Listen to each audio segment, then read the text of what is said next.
Yo, what's the deal? We live, man.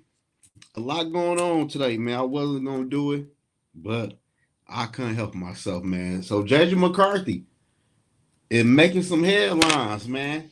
Here talking about the quarterback battle between him and Kyler Murray. We're gonna wait till some more people tap in because it was interesting what JJ McCarthy said compared to what Kyler Murray said. I couldn't believe it.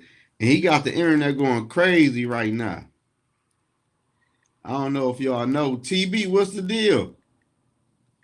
I don't know if y'all know what's going on with the Minnesota Vikings right now, but JJ McCarthy got the internet on fire right now. How you feeling, TB? Trying to wait for some more people to top in. You know I'm gonna drop that link in a minute, man. And it about to get cracking tonight, man. JJ McCarthy, safe to say, he not too happy with Kyler Murray in the building. And I don't, and hey, man, I feel him though, man, but I don't know. We about to talk about it though. I'm not gonna lie to y'all. My boy JJ McCarthy is heated, ain't he? He said, shit, we treat this shit like high school. I'm getting better. That's what's up. Purple soda, what's the deal? I don't know. So I think the internet is making more of it than what we about to see. Cause we about to talk about it though, man. Compared to what he said and what Kyler Murray said is really two different things though. Like, I don't know, man. I think JJ McCarthy should have took a different route. But at the end of the day, you can't tell nobody how to react. So shit, I feel him though, man. Hey, it be like that sometimes. But we about to get into it though. I don't know, give me a couple more minutes, man. We about to break it down and see what's going on. He said JJ had every reason to feel the man, hey, not really, man. Hey man, you ain't entitled to nothing in the NFL, man. You ain't entitled to anything, my brother. Michael, what's the deal? Reporters say we in talk for Richardson from the. I don't believe that shit. I don't believe that at all, man. But hold on, y'all. We about to get it cracking. We about to get it cracking in 1 second. How y'all feeling on this Wednesday?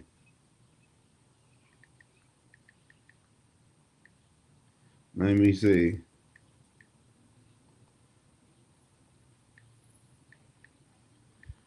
What's going on, y'all? My boy Purple Soda with the super chat. Let's talk about it then. Let's not blow it up. Oh no, we ain't gonna blow it up. We ain't gonna do that. We just gonna talk about it though. Like some grown folks. That's all we gonna do. Shout out to my boy Purple Soda, man, with the super chat. I really appreciate that because you ain't got to do that. And I really appreciate that for real, man. It's hard out here, man. I'm trying to make $1 out of 15 cents around this motherfucker. I ain't gonna lie.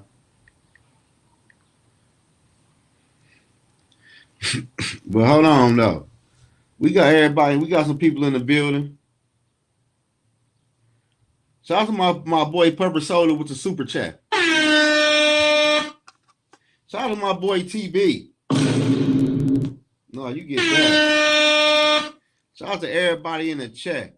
Always gotta support one of the best. Hey man, I appreciate that shit. You get another horn, man. I try my best to do what I could do, man. But let me see, can I share this screen? But I wonder what the thing play though. That's what I want to know. Will it play? The thing play though. Y'all see that right? Do y'all hear anything yet? Let me see.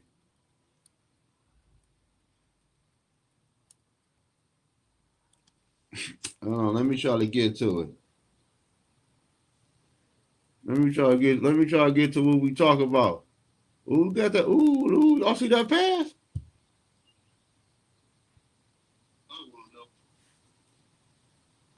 Y'all see that deep pass?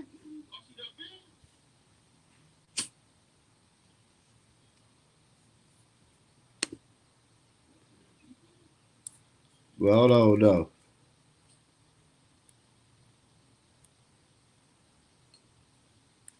Here you go, right here.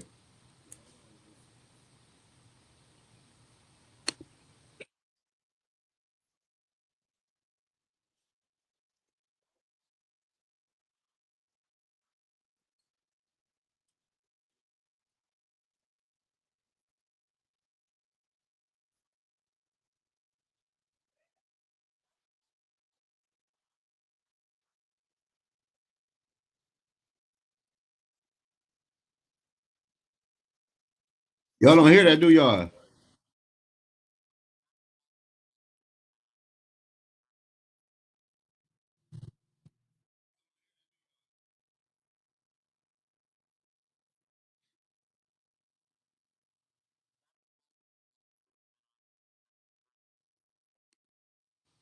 Man, what's going on? Oops. Man, what's going on? No audio, but I heard the interview. But why my shit don't never play the audio though? Like, what's up with that?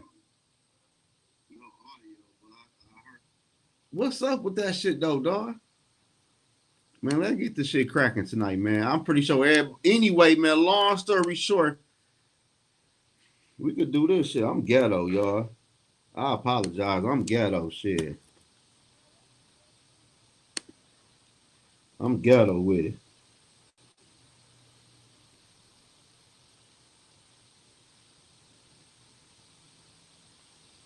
I'm ghetto with it, shit.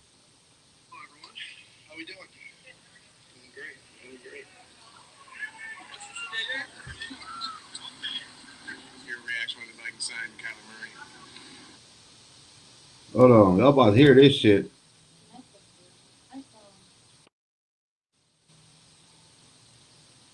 They feel like is going to improve and the depth and the quality of the room. And, they feel like they made that decision. But, all I'm thinking about is continuing the upward trajectory that I set for myself last season, that last quarter of the season, and continuing to be the best version of me every single day. What up, TB? What up, Wood? What up, Zoe? How y'all feeling? I'm getting better. A little better day by day. Let me just play a little bit of audio. Hey, can y'all hear it now? I did hear what he said. I'm gonna let D Woods talk on it because I got a lot to say too, but I'm gonna let D Woods speak first. But like, go ahead. I couldn't even hear. My audio was messed up. What y'all say? I couldn't even hear nothing. Sorry about that. So Wood, so you ain't hear nothing today, right? Yes. Oh, you did. Oh no, I was just saying I didn't hear what y'all said when I came on because my audio was messed up. But I've been paying attention. I've been texting Tony back and forth. Yeah. Okay. What up, Dale? But I gotta say this though, man. What up, listen, y'all? man. What up? Clearly, D2. Clearly, they not on the same page, man. One person say I'm here, the next person say this like school. We on separate. Like JJ, I can really say he not taking this shit. He not happy with the Kyler Murray coming into the building. And I don't even think it's that. I just think he's telling the truth. Yeah, he's telling the truth, Zoe. But yeah, I don't think it's the narrative of him not being unhappy or being upset. I just think he just calling it for what it is. Like you expect him to be like, "Oh yeah, I like Kyler Murray, man. He's a veteran. He's coming for me to learn." He's like, "Man, fuck this motherfucker." No, it ain't that though. Wood, the way I'm looking at it, like you can lie sometimes, bro. Like yeah, everything cool. Like Zoe, hold on, Zoe. He ain't built like that, bro. Stop right there, Zoe. How much has this organization from top to bottom been lying to us fans about shit? Forever. Okay. So you get somebody who tells the truth and all of a sudden he's out of pocket. No, I'm not saying out of pocket. All I'm saying is no, I'm not saying Zoe, I'm not saying you, but there are a lot of Viking fans out there and a lot of podcasters that are saying that McCarthy is out of pocket for saying what he did. I think, but my whole thing, TB, to eliminate all the controversy, you know what's going to bring if you say the wrong things. But you know what, Zoe? Zoe, the controversy already started when you put it out there in the offseason that you did not want J.J. McCarthy to be your starting quarterback, and you brought Kyler Murray in here to be the number one quarterback with J.J. still on the roster, and you expect J.J. to be this nice, easy-going guy? Why? Because you don't want to hurt your feelings? You don't want the truth? Hey, man, listen. I'm just saying, I just think the narrative, man, is just like you can't be honest with what's going on because you got people that's like either saying, oh yeah, he butthurt, he mad. If he would have came out there and would have been like, oh, I like the situation, you got people that would have said like, oh, he's not taking it serious enough. It's gonna always be somebody making a narrative. You're damned some kind of narrative. Damned if you do and damned if you don't. Yeah, I just applaud McCarthy for telling the truth on how he felt about the situation. Man, listen, man, this shit about and I'm gonna tell you something. I looked at a little film today. They actually had all the quarterbacks under center taking snaps, right? And I know it's OTAs, but guess what? What? Kyler Murray looked awkward as fuck playing under center. No, he could play under center though. Hey, but look though, he made all those trash wide receivers look like superstars today though. Who? Talk about the guys he had on second team today. Oh, y'all see him and Ty Felton had a little thing going on. That was nice to see. That was nice to see. Ty Felton's coming in here. He wants that wide receiver 3 role. As he should. He's coming in here. He's coming in here to play. He's not coming in here. Yeah. This is his second year. He's ready to ball out. Hey, when I Dylan Bell's McCarthy gonna be ready. The accuracy is different too. Because I mean, listen, bro, throwing to your wide receiver in stride, rather than your guy got to turn around and make a play for your QB. Okay, but you know what, D-Money? I love that. Let's pump the brakes on it. This is OTAs. Yeah, for sure. That's fact. He ain't got no 300-pound lineman on his ass trying to stop him from making that play. But we see him make those type of throws, though. Just like Northria said right there on the comment, and I'm going to reiterate this shit. Kevin O'Connell, you a punk bitch. Because you complained all last year about Kyler Murray's leg whip. I mean, McCarthy's leg whip. And now look at Kyler Murray doing the same shit, and you ain't said shit about it. Yeah. You a punk bitch for that, bro. But you a straight up punk bitch for that. But D Woods, we talked about that before when John Gruden told Kirk, you can't change the quarterback fucking. Yeah, that's what I'm saying. That's what I'm saying. Yeah. That's why I feel like if you got anything from J.J. McCarthy speaking for that little segment that he had, he actually called the coaching staff out. He basically said, I'm on one side, Kyler's on the other. It's up to the coaches to get us ready. Yeah. I like that shit, bro. And I like that, bro. And I like that. And how many times have I said that? It's up to these coaches to get these players on the same page. And it starts with KOC. He looks so hurt today. I ain't gonna lie to you. He look mad. He don't look hurt, man. What are you talking about? He look mad, man. No, he's not. No, he's not. All red in the face. Come on, man. He's not. Come on, D-Money. Don't do that right now. He don't look hurt. He don't look mad. You losing credibility. The boy just telling the truth, man. Come on now. He's on the other side. Like that. Hey, y'all, can I get this off right quick? Go ahead, Dale. Go ahead. He on the other side. Oh, we gotta learn together. Oh, what'd you say? Man, stop making them sound like Care Bears and shit, man. If we see a ghost, they be shooting up in this motherfucker. Yo, if another grown-ass man talks to my kid, talk shit about what I do for work to my fucking kid or the work that I do on any motherfucking level, I'ma beat that fucking ass on the spot. So fucking disrespectful. It's unbelievable. What did I miss? I don't give a fuck if it's a joke or anything. What happened, fucking what spot. Happened? What happened? Is this got something to do with J.J. McCarthy? Nah, yeah, it does. Pelissero went up to the Wolves kid. Oh yeah, one of the Wolves kids. It was like, you know y'all made the wrong decision about who you drafted, right? Y'all know that, right? Yeah, I seen that clip. Pelissero did that? Yeah. Yo, the Bills right here?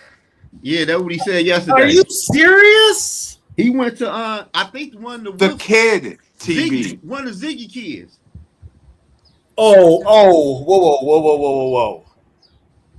Like, I don't give a fuck who you are. National media guy pulled some shit like that and went to the owner's kid.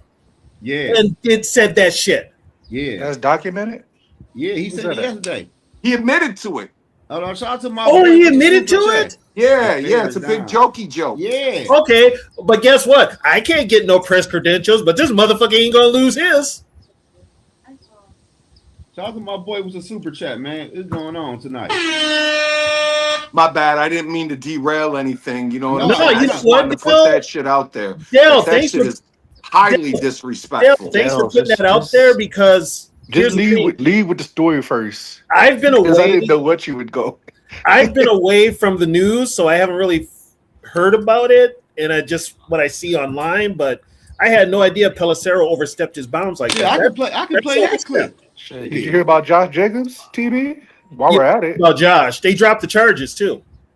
Yeah, I wonder why. They dropped the charges. How much? I mean, y'all are my friends and shit. You know what I'm saying? I didn't know he was even dating Ash Cash. Oh yeah, that's Ash Cash. They've been don't look it up, bro. They've been out. Don't look her up. Somebody put them on blast. Who was it? On a stream.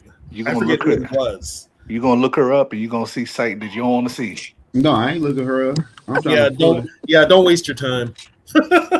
I'm trying to pull up the Pelissero shit. Yeah. He said that shit yesterday. Yeah, man. That's crazy, man. That's overstepping his bounds. It's a big fucking joke. That's a little nasty. I don't like that. Yeah, you're way too comfortable. Way too comfortable. Ain't lying. You can tell a motherfucker ain't been in a fight before, man. Most of them motherfuckers ain't. What's his name, Paul? What? Tom Pelissero. Oh, Tom. Damn, so you putting these names, bro. No, somebody else said Paul. So I'm like, who? No, it's Tom Pelissero. That's some. I done lost all respect for him. Just with that, I've lost all respect for him. Didn't have a lot for him anyway, but yeah. But like I said, I know it's OTAs, but I do like our wide receiver room a lot. I think we have a lot of potential in that room. Yeah, we're definitely gonna see during training camp though. Oh yeah. I want to see when somebody starts hitting these motherfuckers. That's what I care about. OTAs don't mean shit to me. Yeah. You just basically all you're doing right now. This is just a walkthrough, complete team walkthrough. That's kind of what training camp is. Ain't nobody hitting nowadays. So these motherfuckers ain't gonna be in game shape until probably week 4. Because ain't none of them gonna play in preseason. Now here's the dilemma with the Vikings. What are you gonna do, KLC? You don't like to play your starters in preseason, but you got a quarterback battle. How you gonna do this? Somebody gonna say it out there. He's gonna have to play his starters. Hell yeah. He's gonna have to. So whatever. I mean, I'm just gonna put it out there. I want this motherfucker gone. I'm sorry. I'm not gonna hold back here. I want this sorry motherfucker gone. Hey, TB, straight up. Because like for them, really nice kids.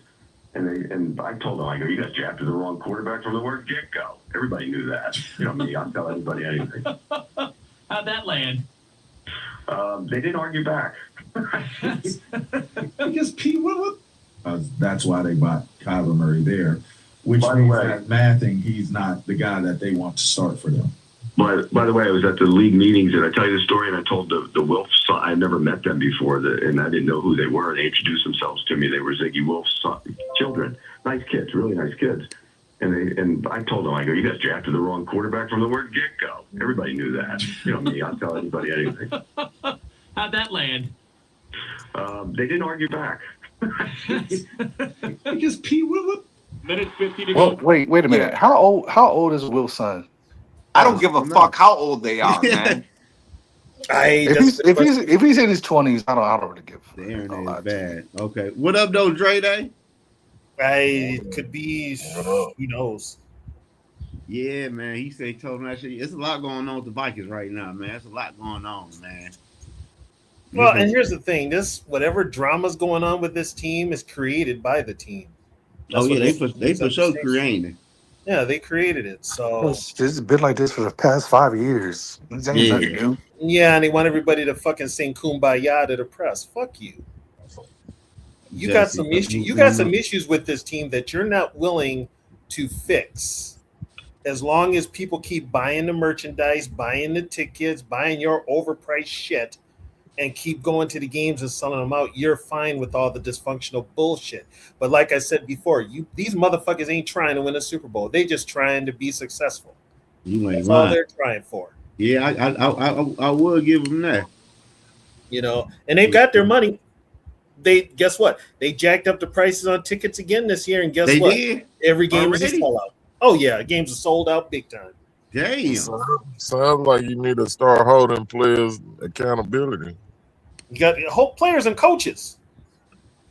Everybody needs to be held accountable for this franchise. Palisala said McCarthy was the best in the draft. He's wrong more than he is right. Oh, he said that shit, huh? Pelissero goes where the wind blows. That's he's not gonna. I mean, he is a reporter. You're a fucking bitch. So he'll go where the wind blows. He'll go where the narrative keeps his press pass. That's crazy. Let's just be honest. That's what a lot of these people. That's what a lot of these sports writers are like. So where you at? Where you at with the TB? You just waiting until training camp? McCarthy. Yeah, just waiting until training camp. I'm kind of. Here's the thing. I got other shit going on. Miami Dolphins for life. So I'm kind of checked out. Nothing. You ain't got no on the NFL altogether. This team, until they make a head coaching change, I'm out on. Oh yeah, you might have to sit this one out, my boy, for a couple of weeks. I'm out because I'm done with this bullshit. So you basically brought Kyler Murray in here for KOC to save his ass for a year. Well, guess what?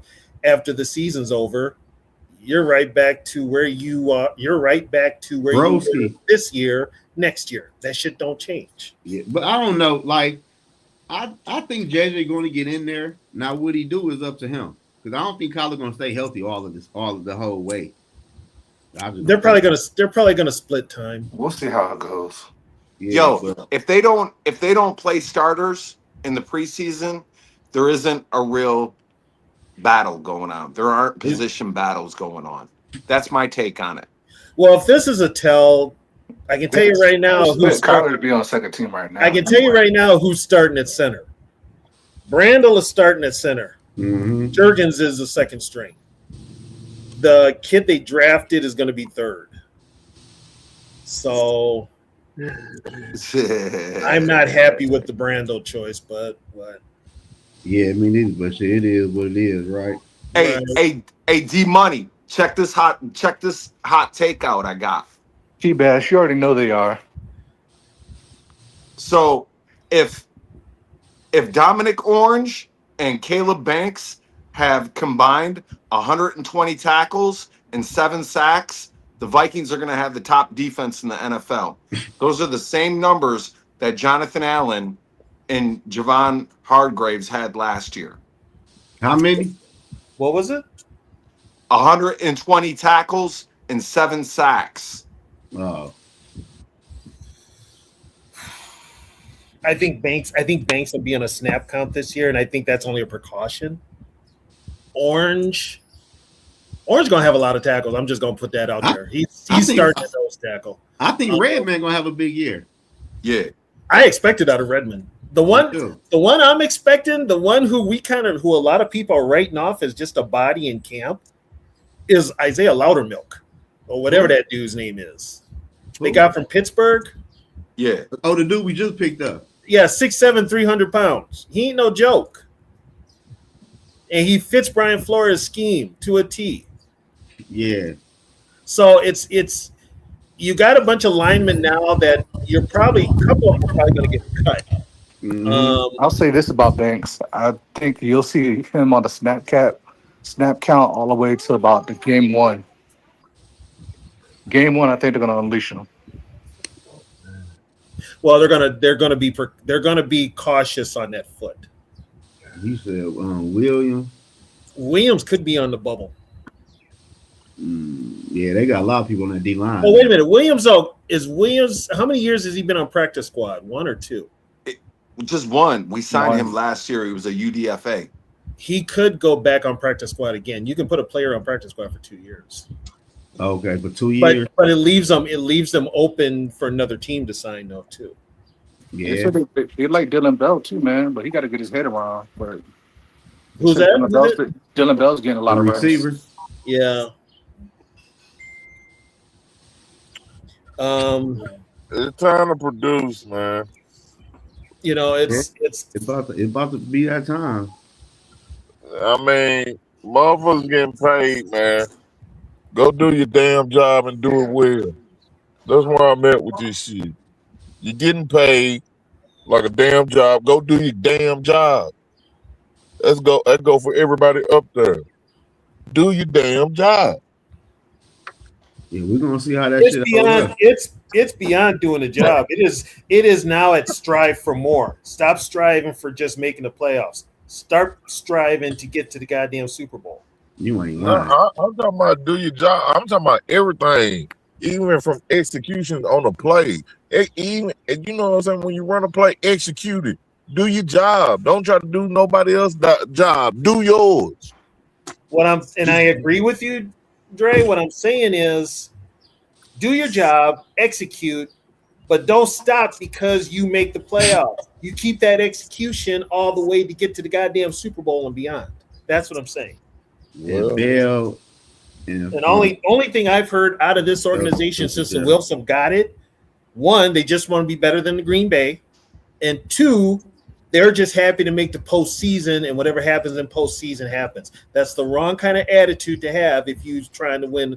If you're trying to run a great football, if they just smoked in the playoffs, bro, I think he's out of there, and we just gonna start from fresh. If he makes the playoffs again and loses in the first round, I would imagine that'd be crazy.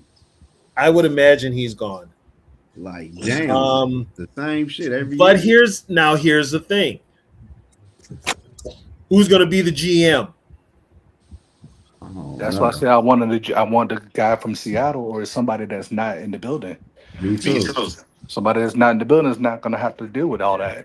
But here's the thing with the people in the building that are doing the hiring. They're going to bring somebody in who isn't going to rock the boat. Right. That's the problem. See, this is the whole thing with the Minnesota Vikings. Oh yeah, I forgot we still do anybody to come in here and change what's going on right now. We still do the stakeholders meeting, right? I forgot about that.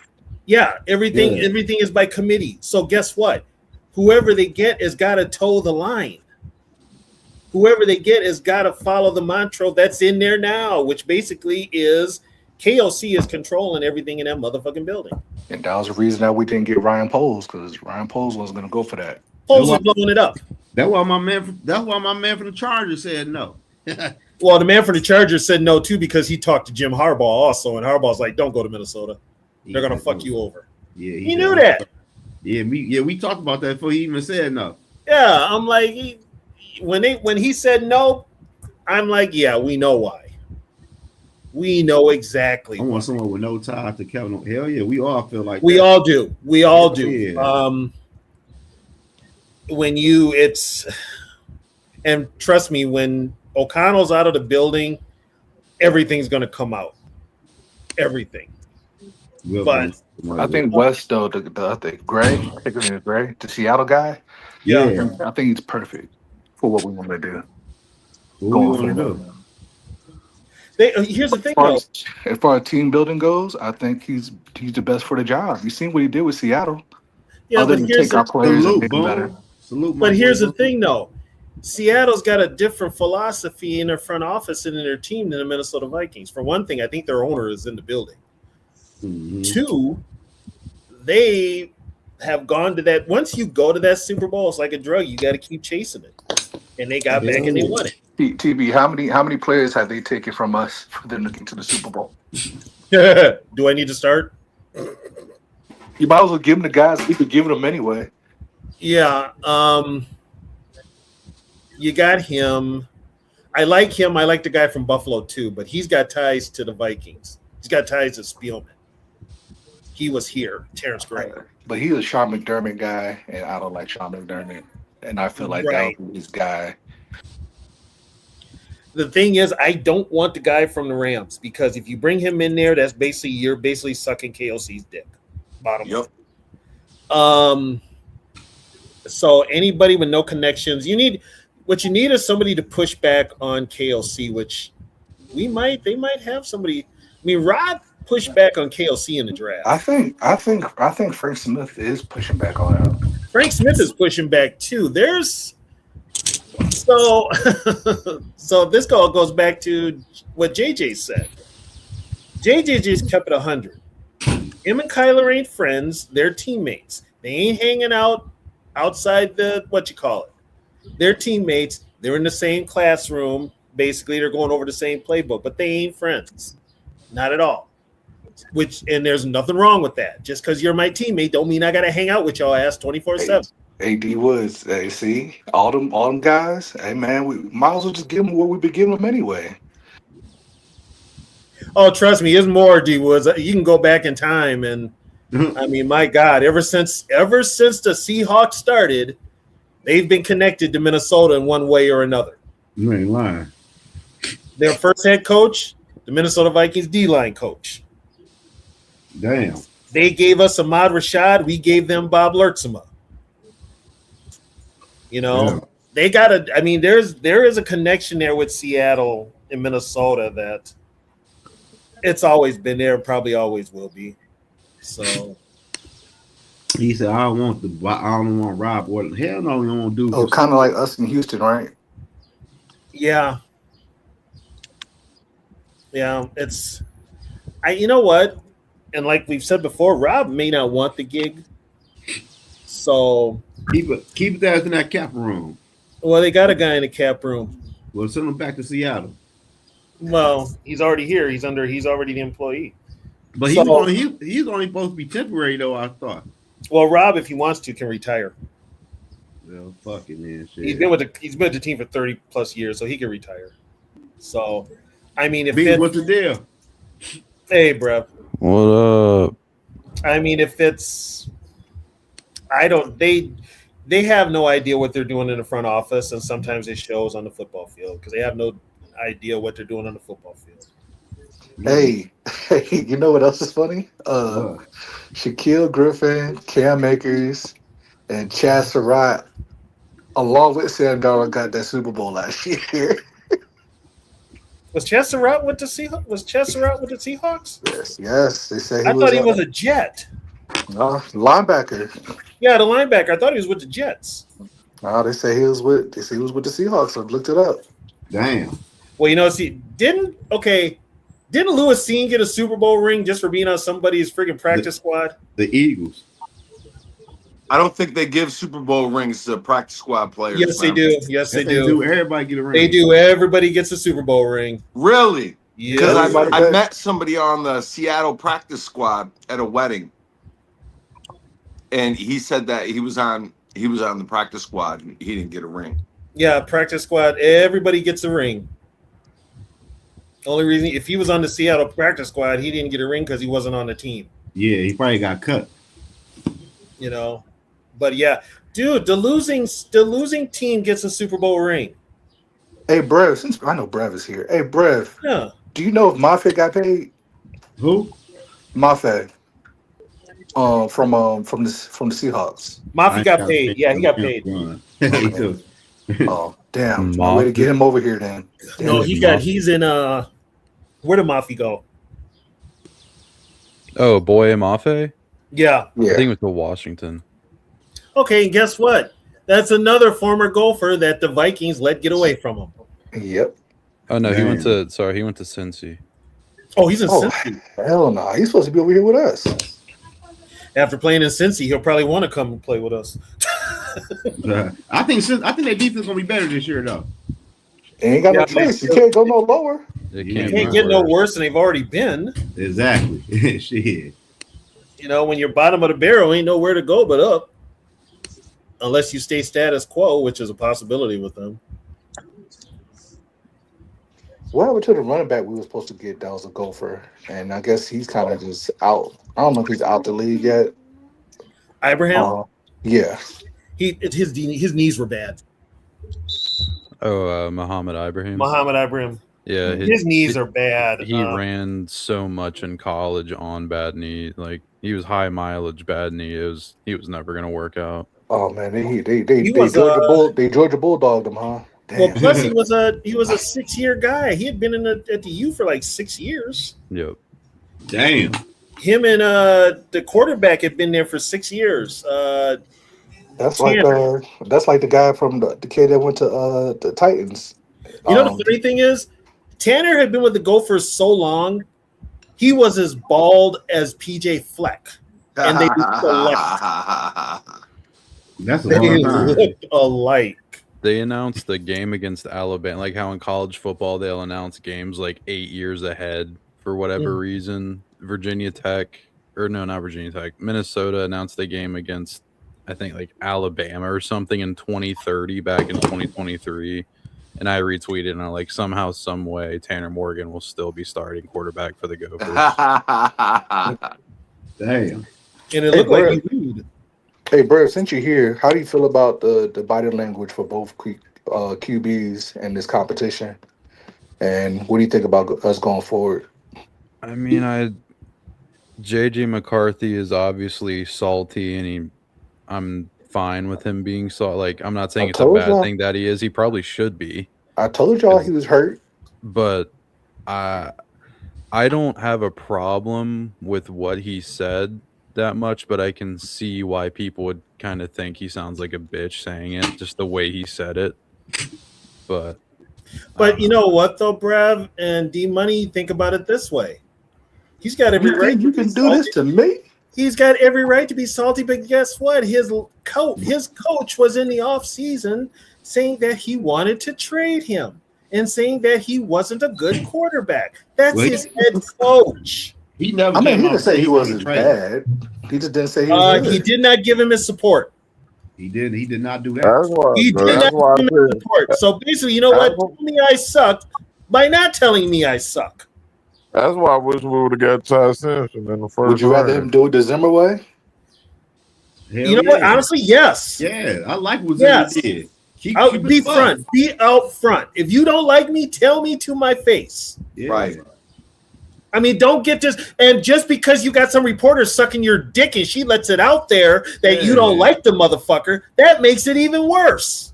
Right. Man, I'm telling you, we should have got Ty Simpson because all this shit gonna blow up in our face just like the Vikings. Stop. It's Ty Simpson for what? Don't even feed it. We got a quarterback that's gonna leave regardless. And that's Kyler Murray. And then you got a salty ass goddamn quarterback that you done promised the world to that we're gonna do this and we got big things, and then you just gonna replace me like that and adjust all this just to save your ass. I done seen this damn movie. He'll be all right. This football, and I done seen this whole movie before, man. This the Vikings way, dog. D Wood say, I'm confused. I don't see how you guys are saying he was salty in that snippet of an interview. He just people that were there. Now I'd be mad. You said that shipping me out on goddamn fucking at the combine and shit. What the hell wouldn't be mad? I'm gonna put it. You want to explain? You want me to explain? I'm gonna put it out there because here's the thing with Viking fans. This is what Viking fans don't understand and why they're saying he's salty. Because for the last how many years, starting with Kirk Cousins, we have coddled that quarterback position. No matter how much it needs to be ripped on, it's been coddled.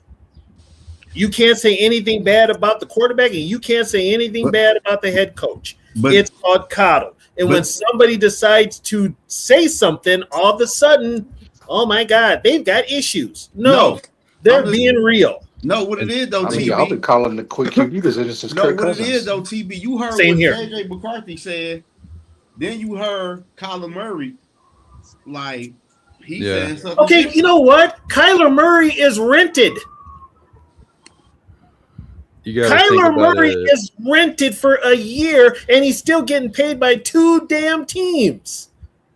we got to think about it from McCarthy's perspective too. Like, this kid has never been challenged for his job before, and I'm not saying he's right or wrong to be salty or not. Oh yes, he had at Michigan. Yeah, he has. He was challenged at Michigan. Who challenged him? K. No, no, you're right. You're right. Completely forgot about that. It's not about a challenge. I'm telling you right now. The vibe has been bad between him and KLC since KLC and the news reports came out there that KLC wants to trade him. It ain't like KLC never defended JJ McCarthy. Never. Not in one interview. And the person who leaked all this fucking trade shit was a bitch that was sucking Mike Vrabel's dick, and she was sucking fucking KLC's dick at the same time. She's the one that put it out there, which is why the Vikings are really nervous if the shit goes public. She's two hands of TB. Oh, that bitch is fucking everybody in the NFL. That's why I see this shit coming head on. That's why I wish we would have got Ty Simpson for Brian Flores. Oh, for God's sakes! If I hear Ty Simpson one more motherfucking what did Ty Simpson got to do with this? The brand new star for Brian Flores, man. Brian Flores not about to be no head coach, man. How you know? He's man, he's not about to be a head coach, bro. Flores, how you know? First of all, Flores right now is getting paid a whole lot of money to just coach one side of the ball with less headache. So you gonna tell me regardless of what the court say, you gonna tell me the Wills can't hire who the fuck they want to hire as his team? Okay, guess what? The Wills can hire him, but it's up to Brian Flores if he wants the gig. Yeah, but I'm just saying I see this shit blowing up. I just don't see him taking no head good. If it do blow up, blow up. If it blows up, it blows up. Right. If they die, they die. In my opinion, that's why I think we're gonna lose both quarterbacks. And that's fine by me.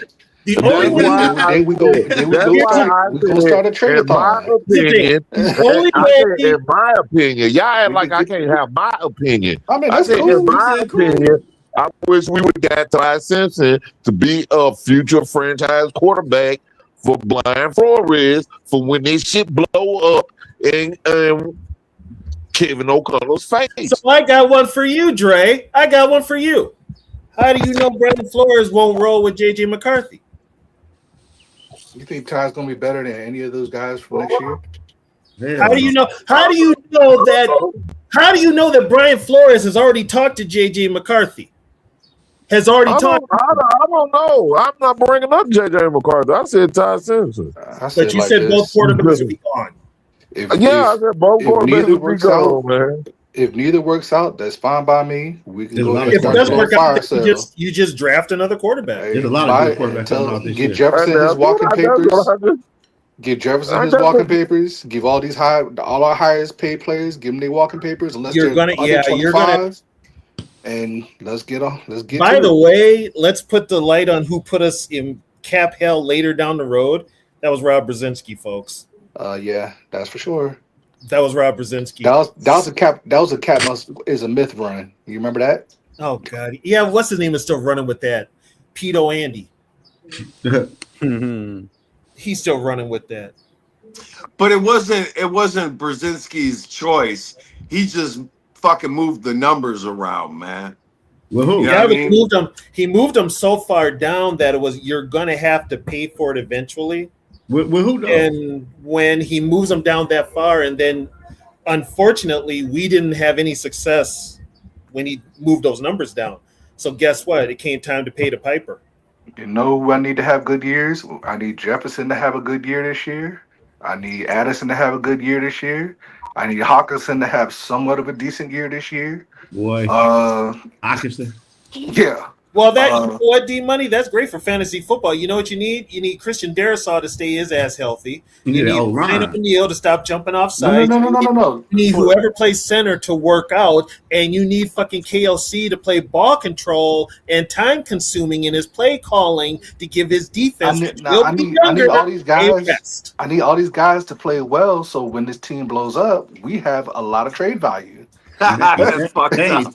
Nobody wants. Okay, first of all, D Money. Nobody wants Hawkinson. But that might be the first name I said. Who the fuck would want Hawkinson? Nobody wants Hawkinson. If he put up 600 yards and give me 6 TDs, we can get a. Dude, you can get a tight end. You can get a tight end coming out of college. You get them numbers. You also can't do anything with him after this. He's not a Viking after the season, so you'd have to trade him at the deadline. Yeah, so you'd have to either give him an extension and trade him or something. What would he need to have for him to be marketable at the trade deadline, numbers wise? Nothing, man. I thought he was signed through next year, man. They deleted the contract. When they revised his deal this offseason, they deleted the final year off the contract and gave him a $5 million pay cut this year. What up, cause and effect? Oh, what's up, cause? So no, I'm serious. Everybody? That was a real question. Nothing, man. Nothing deep. Nothing. You don't want nothing for him? Ain't nothing. I don't. No, you're not going to get nothing for him. That's all. Nothing he can do, man. Unless he just go fucking. And plus, he's got too many injuries now, so he's damaged goods. He can block ish. When's the last time you saw him lay a block on anybody? You ain't lying. His big foot ass. You ever seen the Iowa team tight end that don't block? Yeah, TJ Hawkinson. Yeah. I was about to say that. Hey, he does more jumping than blocking. I ain't gonna lie. I mean, just put some damn hurdles, on the 10-yard lines, and he'll hop those. I'm just gonna tell y'all this, man. Regardless, I can see us looking at that schedule. I'm gonna be real. I can see us getting about 12, 13 wins. I ain't gonna lie. I don't see Kevin O'Connell punk ass get some wins with way less, and I think this offensive defense way better than the years we had before. I'm still going back to it's all about ifs. If players are healthy, and even beyond that, you gotta hopefully they have enough depth behind their starters, because that's been the Achilles heel of these guys the last several years. They don't have anybody to follow their starters. Like a fetus is crazy. I'm keeping it at 8 and 9. I'm keeping it at 9 and 8.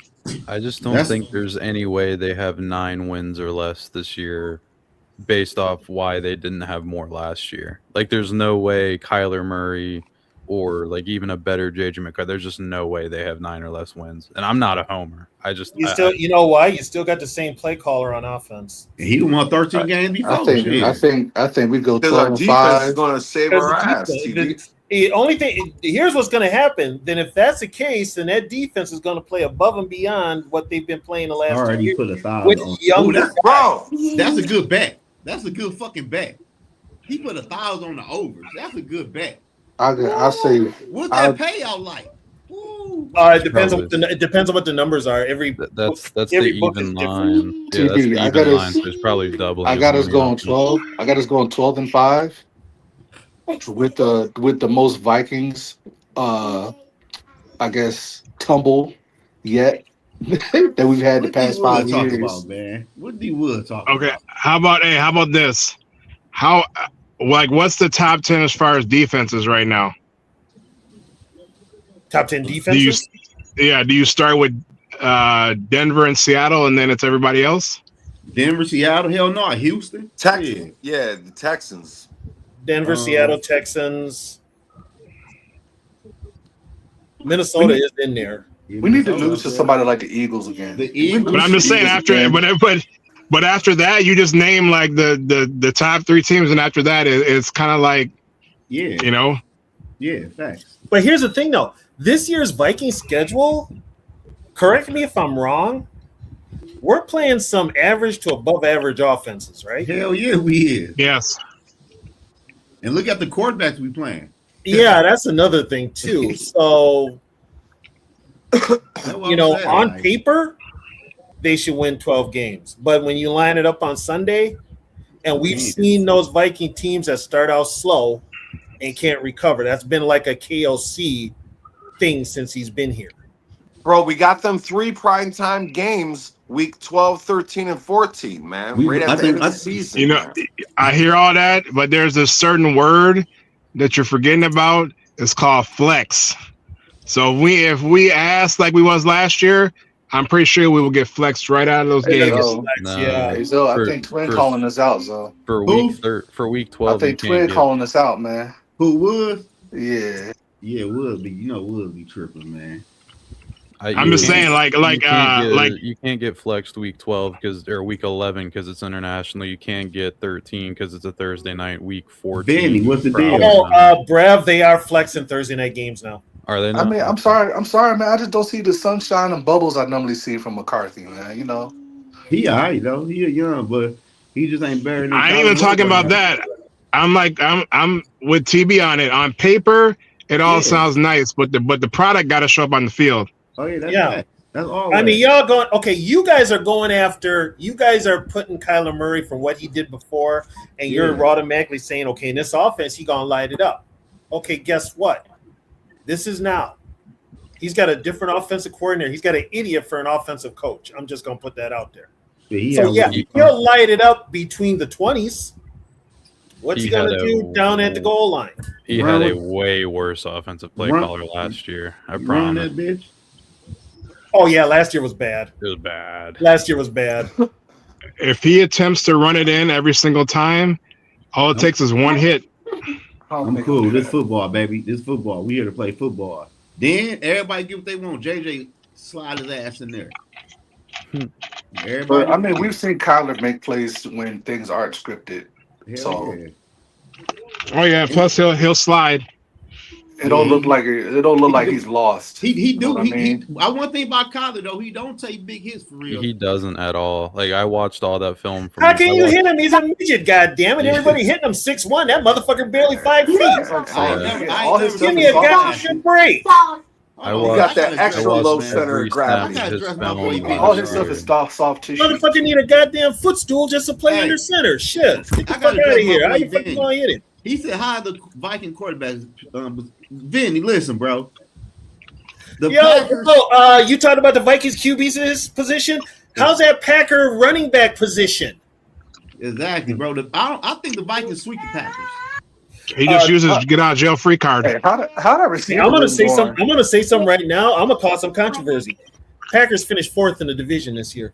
Yeah. How that receiving room look over there? All those number 2 receivers. It look as bad as it did before. You could say any team would finish 4th in division, and I'd be like, yeah, I can see it. It's true because it's so even. Yeah, I can see the. Well, I feel like their make or break is based off of their running game. Man, quarterback, can he stay healthy? He come our quarterback. This man been hurt every damn year. Yo, do the Lions have Montgomery still? No, he in Houston. No.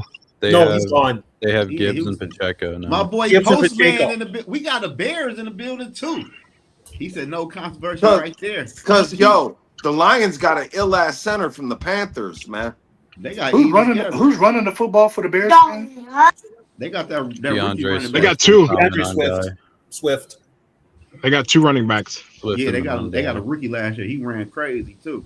I forget that rookie's name. What's that rookie's name they had last year? Kyle Monangai. That's Their only question is their wide receiver room gonna turn it up? I don't like the Bears. I don't like their defense. If Burton is everything that he say he is, the Bears' offense is going to be fine. Their defense just it was like the 2022 Vikings turnover luck. If that goes away, then they're in trouble. And they didn't do much to improve the defense. Bro, they got no pass rush. Fucking straight up trash, man. Mm-hmm. Who's their best pass rusher? Postman, I'm asleep, bro. Sweat. Don't they got somebody? Ain't Sweat over there? Montez. That's their best. Montez Sweat. Yeah, I'm guessing. Shit, that's the only name. I thought he was gone. I could be wrong. I don't know. No, he's still over there. That's their best pass rusher. That's yeah. No, we just saying, my boy. We just saying. They have Austin Booker. Never heard of him. We got to worry about Gibbs and Josh Jacobs. We're not worried about those mid guys. I got the Lions winning about 10, 11 games this year. The Lions are fine. Yeah, the Lions are. Of course you would, Zoe. You're in Detroit.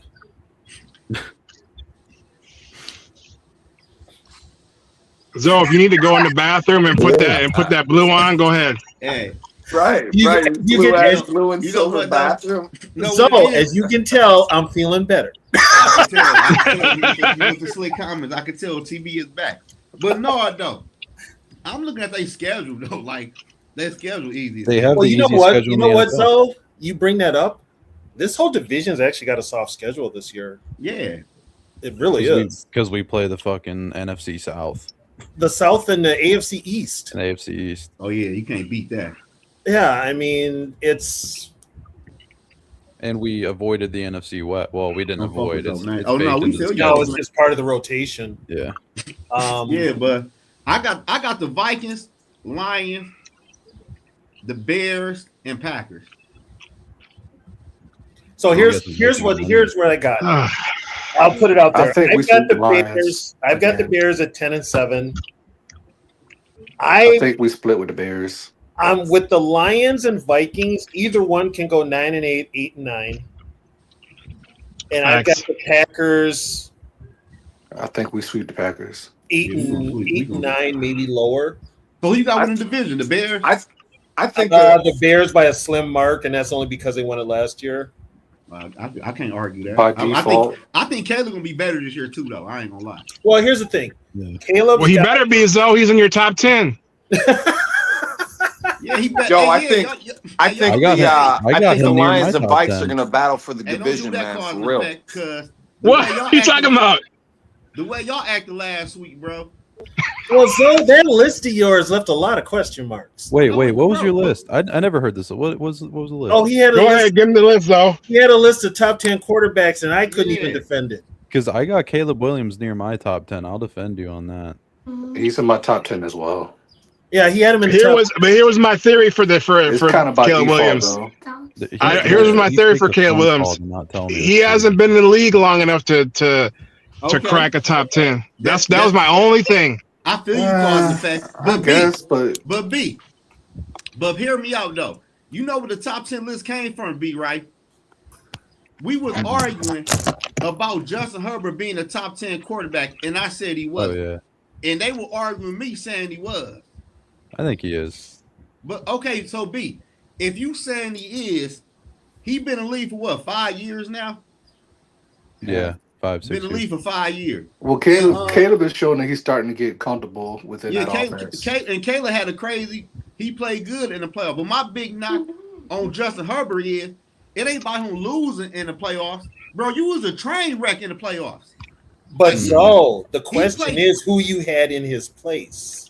Bro, I had who? I had the regular people, Jalen Hurts. Jalen Hurts is not top 10. My thing about Justin Herbert be getting his ass whooped all the way to the playoffs, man. You telling me Jalen Hurts not a top 10 quarterback, and we seen him go to the Super Bowl with the Eagles and outperform Patrick Mahomes and throwing the football. Yeah, he did. I ain't gonna lie, with the folks that support him, hey, Zoe, you might go out there and throw like 200. See y'all keep on moving the goalposts. And no, in the year of 2026, Jalen Hurts is not a top 10 quarterback. I don't think so. Okay, B. But where's CJ Stroud? Is he in your top 10? No, not after last year. Absolutely not. He wasn't in there. Okay, but wasn't that? I thought that wasn't the criteria about like what they do in the postseason. No, the criteria. No, you know what? The problem with Zoe's was he had a rookie in there instead of who was a rookie. I ain't had no rookie. I had Caleb Williams and Bo Nix. They both was at 10 for me. Bo Nix. I would have replaced Herbert with Bo Nix. But I feel you, TB. Like that's your opinion. But if I ask you, thus far, what has Justin Herbert done? What has Bo Nix done? Bo Nix took the team to the AFC title game. He didn't even play. He did play. He lost. They lost in the Super Bowl. Remember? He got hurt. No, he got injured. He got injured before the championship game. He didn't play in the championship game, Zoe. He did technically take them there, but he didn't. He technically took them there, but he did not play in the game. But still, though, that one playoff win was more than Justin Herbert had. Well, that's where you get into the conversation. Well, your sample size is small. What if Justin Herbert was on that Broncos team? That's where you get into that conversation. Right. But you can't you can't move a player. Who knows? Yeah. No, I don't like those arguments either. What about my thing about Herbert? Herbert always carries these guys there, and then it seems to just run out of gas once he gets there. You got to think like these guys are not good. Like he just got a decent guy in Ladd. He also Ladd gets is hit. actually pretty decent. The Chargers also get hit with a lot of injuries. That first playoffs he went up against the Jaguars, he was throwing the pennies and that running back they had. I will defend so too. I do have Bo Nix close to my top 10 as well. Did you have Dak in there? Dak's got to be top 10. No, he wasn't in man, but I can see you could have him in there. Yeah. Do you have Drake May in your top 10 after had- his Super Bowl I didn't and have- I didn't have championship Drake game May. performance? Drake May ain't make my top 10. Some guys are just in my top 10 because I can't think of guys that are just better than What him about now. Brock Purdy? He ain't make mine. He didn't make it. He didn't have So what do you guys think now about Sam Darnold? Back-to-back 4,000-yard seasons, 60 touchdown passes in the regular season last 2 years. Shut up with that shit. Sam Darnold made so my done top with 10 fucking list. Sam Darnold. Darnold's probably Fuck closer to top. He's honestly might be closer to top 5. No, I'm saying though, he made my list though. B, he was in my top 10. Yeah. Sam Darnold is top 5. There you Close to go. the top 5. Jeez. I guess That's I what I'm always saying. go. I guess I always go back to what's your criteria though. That's what I always come back to. No, my criteria was what you do in the regular season and what you do in the playoffs. All that is mixed together. So let me ask you this, along that train of thought, where do you have Jared Goff? He was in my top 10. See, he's definitely not in my top 10. Oh man. And he puts up crazy stats, and he's definitely not in my top 10. But he shrinks in the postseason. But he did. But damn, And he still has meltdown games where he has 4 or 5 turnovers in a game. I can't excuse that. He did Hey. take the Lions to the NFC title game a couple years Hey, ago. Brev, is Tyler Show better than JJ? Yes. Right now, Is who? yeah, Right now. 1 The million. Saints Hey, quarterback. Broski, who's y'all's top pass rushers on y'all defense? Top pass rushers? Yeah. Yeah. It's right now it's Austin Booker and Montez Sweat, and then they have Gerv Dexter and like Grady Jarrett in the middle. So like, you know what I mean, kind of like pass rushing D tackles. So okay. So Austin Booker he's gonna be starting this year. I'd be surprised if he didn't. How old is Grady Jarrett, bro? Grady Jarrett's pretty old, man. He's like 32 I ain't know or he was in the something. league still. 32. He was in Atlanta for his best years. Were in Atlanta. Y'all got Austin Yeah. Booker from Kansas, right? Yeah. Okay, yeah. Grady Yeah, Jarrett. honestly, man, You just need him to show up, man. he turned it on at the end of last season, man. When he Oh, hell finally, yeah. yeah, like You need him to show up. he looks good, man. So Y'all down his turn. Y'all gotta wait for him to arrive. You know what I mean? Yeah. One of those dudes where it's like Broski. he feels 26, but Yo. like, oh wait, that's super. What's your thoughts on your defense this year? Do you think they're gonna take a step forward? Do you think they're gonna stay the same? Or do you think they're gonna regress? honestly, man, to me, it's a wait and see, man. And the thing about it's just a wait and see. Like I think I don't think they're gonna lead the league in turnovers like they did last year. But I don't care if they're gonna get turnovers, but like I don't think they're necessarily gonna lead the league. But I want them to just be a more sound defense. Like I want them to stop the run better, stuff like that. You know what I mean? Like just play better, like for more of the game. Like play better in between the 20s type of shit. You know what I'm saying? Mm-hmm. Like I hear you. You know, I've noticed something with the NFL, and this is why NFL offenses are kind of behind. There's not really many defenses out there that can stop the run, but yet NFL offenses really don't want to run the ball. No, it's boring. But that's what I was going back to earlier when I was like, we got Denver, we got Seattle, and then we got Houston, and then after that it's almost like a toss up. Because there's good defenses, but then there's like, okay, this defense is good at this, but they're not good at that. Everybody thinks we have one of the best defenses in the league because our pass defense is so good. Our run defense is actually like not good at all. We were like 23rd in the NFL last year. Run defense is like 27th or 28th. Yeah, and that was my worry with the whole like picking the schedule out. And I look at a lot of the running backs we're playing this year. Well, that's why you drafted Big Citrus. That's why we drafted 2 defensive tackles in the top fucking 3 rounds, bro. Still got it on paper. It's great, but I still got to see it. No, I feel you though. That's always. That shit should have been happened though. You know what I'm saying? Like our interiors on our offense and defensive lines have been an issue for like 10 years running. But you know what, Del? That's what happens when you've got people that don't know how to run a football team and are basically trying to put together a fantasy football team. They're not thinking real football. Everything That's why starts we at got the so line. many. Everything starts at the line of scrimmage. And ever since we've got Kevin O'Connell, he's thinking about the glamour positions, the highlight positions. He doesn't give a fuck about the line of scrimmage, and it shows. Oh man. Yeah, and that's another thing. Like going back to the Bears, it's like the thing they did that I like. They got faster on defense, though, so that gives me a little bit of hope. Like they got faster at safety. They got younger and faster at safety. They drafted one of my sleeper picks of the entire draft at cornerback. He's probably going to see the field. They got faster at linebacker. Is that we got to let go of Edmonds? Y'all can get faster. Oh, dude, I was so happy. I could not stand Tremaine Edmonds. He has no clue how to play middle linebacker. Just no clue. Did they get a corner? Yeah, they drafted Malik Muhammad. Oh shit. Yeah, This man say, what would you rank Deshaun Watson? Wow. I mean, yeah, he hasn't played in how many years? It's kind of hard. Like, wow. Like Before the injury and before the injury and all the other BS, he was up there.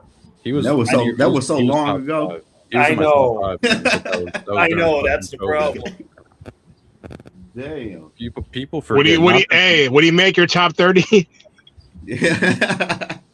Right now, I don't know. That's even questionable.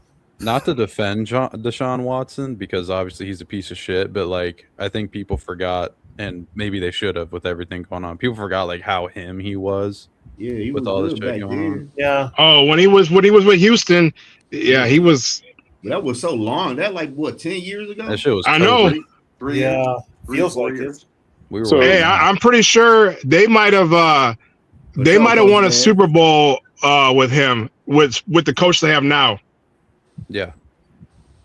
That's a damn shame. I stamped that. Stefanski never had a chance. Yeah, with him like that. Like, damn.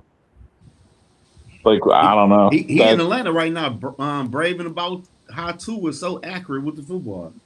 Yeah, that's to me. That's like Trendy Tuesday right there. You know what? I've got friends that are Falcons fans. They're dreading this year. Yeah, Michael Penn is getting the J.J. McCarthy treatment. Yeah, they're dreading it. Yeah, they're. I don't know. I think they did some good things though. Like Atlanta's built doesn't make any sense. Matt Ryan as president. They brought in Ian Cunningham as GM, which was a good move. Stefanski, their head coach, but they're not going to be like that this season. You know what I mean? They're really. I think they're going back in the draft for a quarterback.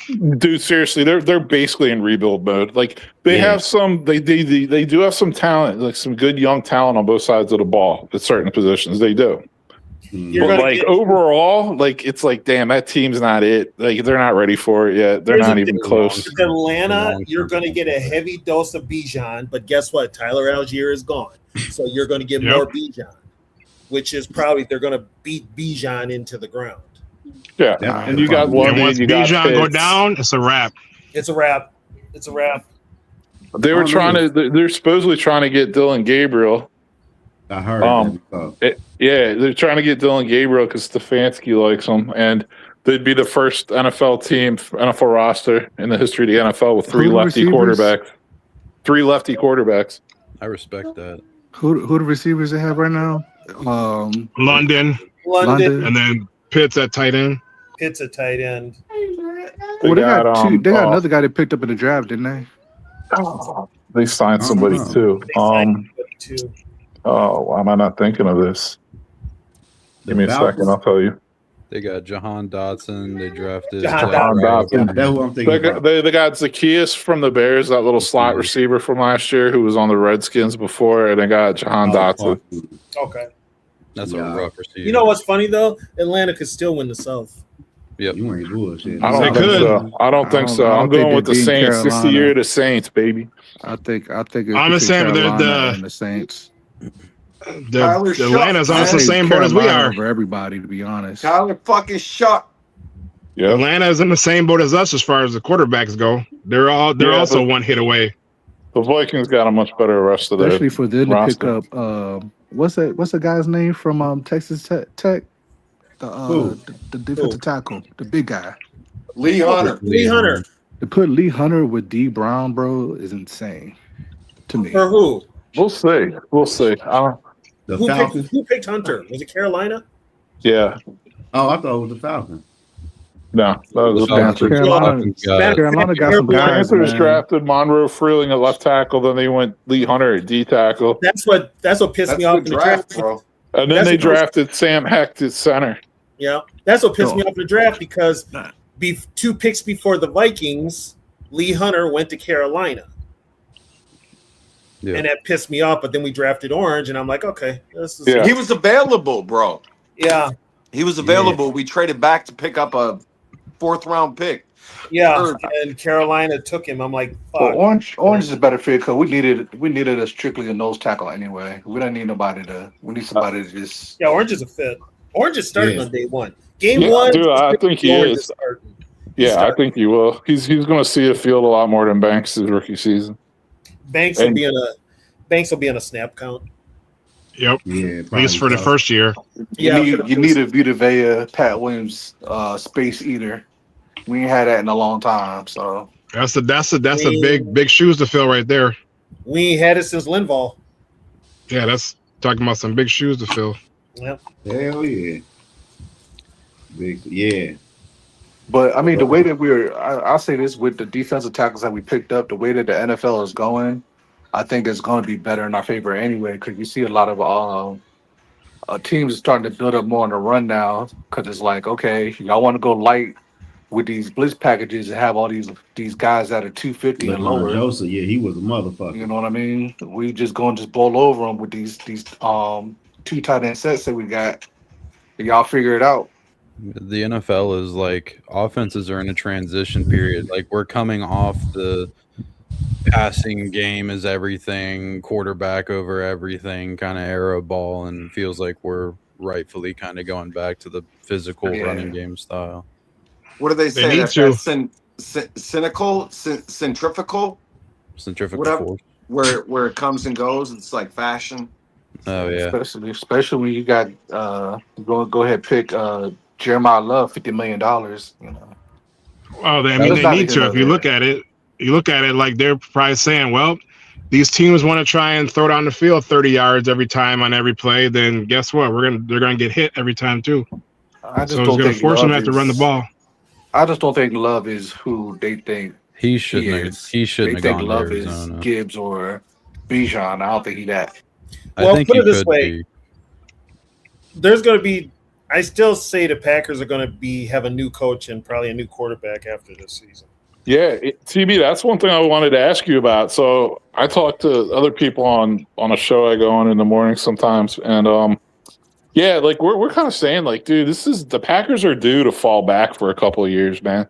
Like they haven't been in a basement for so long, like so many decades. They're due, man. And it's been 30 plus years at the last time they were actually in the basement. Exactly. So what I'm saying is, it seems like it's happening this season because I talk a lot of smack about the Lions and to Lions fans and stuff like that, but I think they did raise the floor of their franchise. Like I will give them that. Like to me, a bad season for them is like 9 or 10 wins. Here's a problem.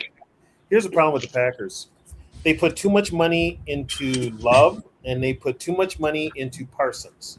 Dude, that's what really did it, man. That's what's really going to bite them. I don't think Parsons is even going to start the season. No, he's not. He'll miss the first 4 games. Here's what I will give them, and I don't ever really defend them.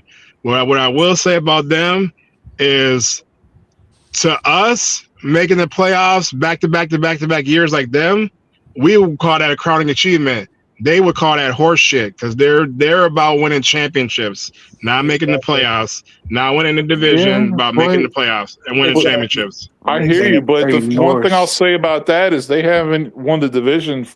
Every team in the division has won the division more recently than the Packers. Oh, I know. That's why to them right now they're pissed off and they want to fire the coach because to them right now making the playoffs is like basically they're already in the basement. They lost their D coordinator Halfley, who got hired in Miami, right? So they couldn't fire like LaFleur, or else they're pretty much admitting to everyone they're starting over. Like, you know what I'm saying? So like they're stuck with LaFleur. He's like everyone's figured him out. You know what I'm saying? Like he's kind of like played out at this point. Hey, Norris, how fast is Golday? Because I don't know if Golday is quick enough. He runs a 4.61. I don't know if he's quick enough to be able to do what Metellus does. He shouldn't take Metellus. Okay, you know what? No, Golday is Van Ginkel's replacement. That's what Golday is. I don't even. No, here's the deal with Golday. Golday's starting in the middle. Who's he starting over? I don't think so. They're gonna try to make him into a Van Ginkel. Trust me on this. Listen to me when I tell you this, because I got inside scoop. Eric Wilson, Cashman. Golday is heir apparent to that middle linebacker spot. Eric Wilson's 32. Ivan Pace sucks. He ain't gonna make the team. Well, so guess what?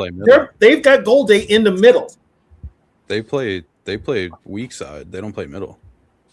Well, it's a 3-4, so he's going to be another inside linebacker. One of the middle, yeah, that's true. One in the middle. Yeah, I think he's better in Blaze packages. He might be there. I don't know. I just don't think Pace ain't making the team. Broski Bear, listen to me when I tell you this, because I know what the fuck I'm talking about. He was brought in to play the middle of the field, to cover the boundaries and to cover ground over the middle of the field, because teams are getting too many completions in the middle of the field.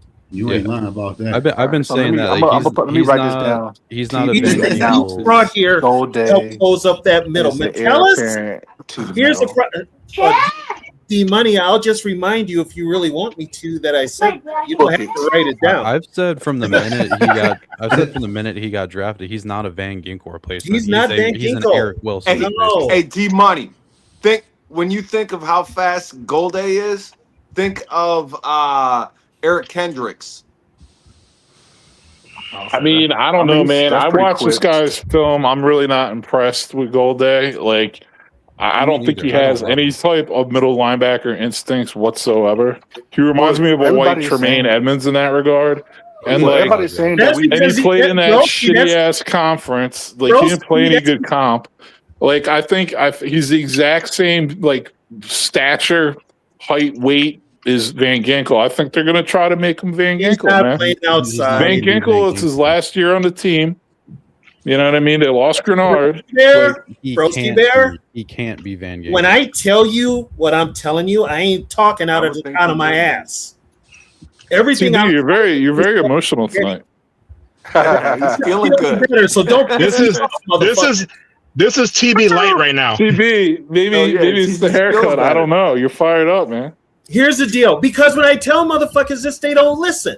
Like, they think I don't know what the fuck I'm talking about. Well, it's not that. It's just I think I know what the fuck I'm talking about. But guess what?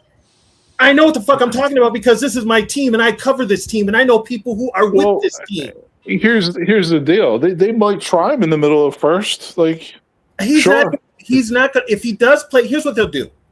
They might have packages for him where he will play the edge. They might. It's a very big if. Also, let's remember, injuries come into play. He could play edge, but guess what? He was not brought in here to play edge. No. He was brought in here to play inside linebacker. You know what? I mean, I could like I'm not ruling it. I'm not saying he'll never play inside, right? But I think it is with him. It's kind of like see what it is, where he fits when he gets there, kind of thing. Because when you play at Cincinnati, like, how are you really going to grade someone? Oh yeah, he's a middle linebacker. Oh, he's an out. You know what I mean? It's kind of like see where he fits in. So it might take a year. I mean, everybody's saying that we did well picking him instead of CJ Allen. CJ Allen's a bum too. I mean, so you know, yeah, that's kind of a lose. It was kind of slim pickers at the middle linebacker anyway. Golday could be positionless, but he will play mostly inside because he was specifically taken off the edge of Cincinnati because he couldn't rush the passer for fuck. Thank you. I don't think that's what. Yeah.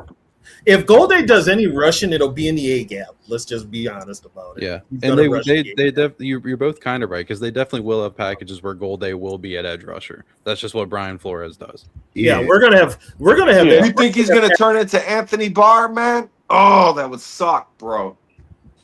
Well, Which Anthony Barr? Anthony Barr was actually a good pass rusher. Yeah, which Anthony Barr? Anthony Barr was not a good pass he was actually rusher. pretty good. He only had like fucking 12 sacks and fucking 15-year career. He did not play that long for He Minnesota. didn't play 15 years.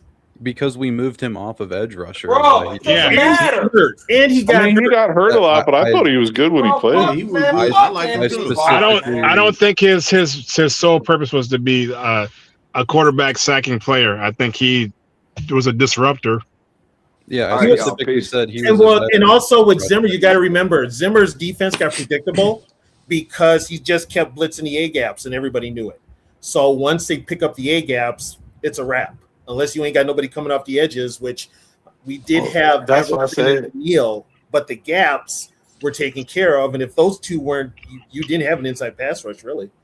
That's why I said. That's why I said I think Pace and blitz packages will do well because Pace is going to do well. Pace will either do well in special teams, or he doing well somewhere else. Okay, did you guys watch Pace play last year?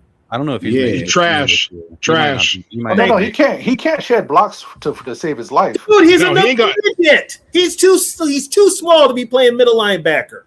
Hey, what about Jacoby Thomas? Is he going to be? I don't think he'll be on the team next year. Who? Jacoby Thomas? Jacoby Thomas? No, I said Pace won't be on the team this year. I think Pace is getting cut. Pace might be cut. Yeah. I think Jacoby Thomas starts. I'm like, do he replace Metellus? No, he replaces Jay Ward. Metellus. What up, nephew JJ? We got nephew in the building. Metellus is not a replaces Theo. Like people, I'm not the biggest Josh Metellus fan, but people like thinks he just sucks all of a sudden. That's facts. It's not that they didn't play him how he's supposed to be played last year. He's a rover. He is not a safety. Josh Metellus. No, he is not. And at times he is a liability. He's positionless right now. Like he's too slow to play safety. He's too small to play linebacker. So what is he? I think Special that one teamer. year. Yeah, I think that one year special wore teamer. him out so bad that I don't think he can just. I don't think he can play at the low. The one year it worked for him because he was kind of a spy, but he's so limited in what he can do. That's why he won't be here next year. Dale tripping on Anthony. Yeah, I want to answer T-Bass' question though. T-Bass in the chat because we had a discussion over the weekend. About Chuck Foreman. So Chuck Foreman, I think T-Bass after watching him, so he's known for his receiving, like being like you said, like we talked about the guy that. who kind of brought receiving to running backs, like the first one kind of thing. But he had those 3 years in a row where, like, what impressed me most about him is he actually had moves as a running back more than I thought. You know what I mean? Because all you hear about is him catching passes. He was actually a damn good fucking runner too. You know what's funny? Also, Chuck Foreman was technically a fullback. Yeah, that's what T-Bass kept saying. Yeah, he was a fullback. We He's brought him up in here. the Ring of Honor, isn't he? Yeah, he's in the Ring of Honor. Yeah, so yeah. Yeah, that was one of those things where like you just learn about a player you never. For me, I never even heard of before. And then you start looking into him, and I'm like, oh, this guy's fucking legit. And that's why I always say when the best Viking years, Tarkington was the quarterback, but what turned the table for this franchise was when they drafted Chuck Foreman. He was a playmaker, man. He was a playmaker. They lined Chuck Foreman all over the field to give defense, to get mismatches with the defense, because at that time, most of your linebackers were like converted defensive linemen, so they weren't that fast. Foreman could get open from those guys and get yak yards. He got a lot of yak yards. What? TB, I got a controversial question that only you could probably answer. Okay. Is Foreman the greatest running back in Vikings history? Okay. And if he's not, who is? Okay, here's where I'm gonna differ. They're gonna say Robert Smith. Robert Smith. Robert Smith. Okay, They're gonna say Robert Smith. Best pure runner in team history. Adrian Peterson. All right. Best all-around back in Viking history. Catching, running, blocking. Chuck Foreman. Adrian could not catch. That's where TB. That's where I was going with that. TB. Best playmaker. Robert Best Smith. playmaker? Oh, Jesus Christ. Running back Robert position? Smith? Robert Best Smith? playmaker, running back position? Yeah. Okay, so Robert Smith had a lot of game-breaking runs, a ton of them. Yeah. But so did Adrian Peterson. Sure.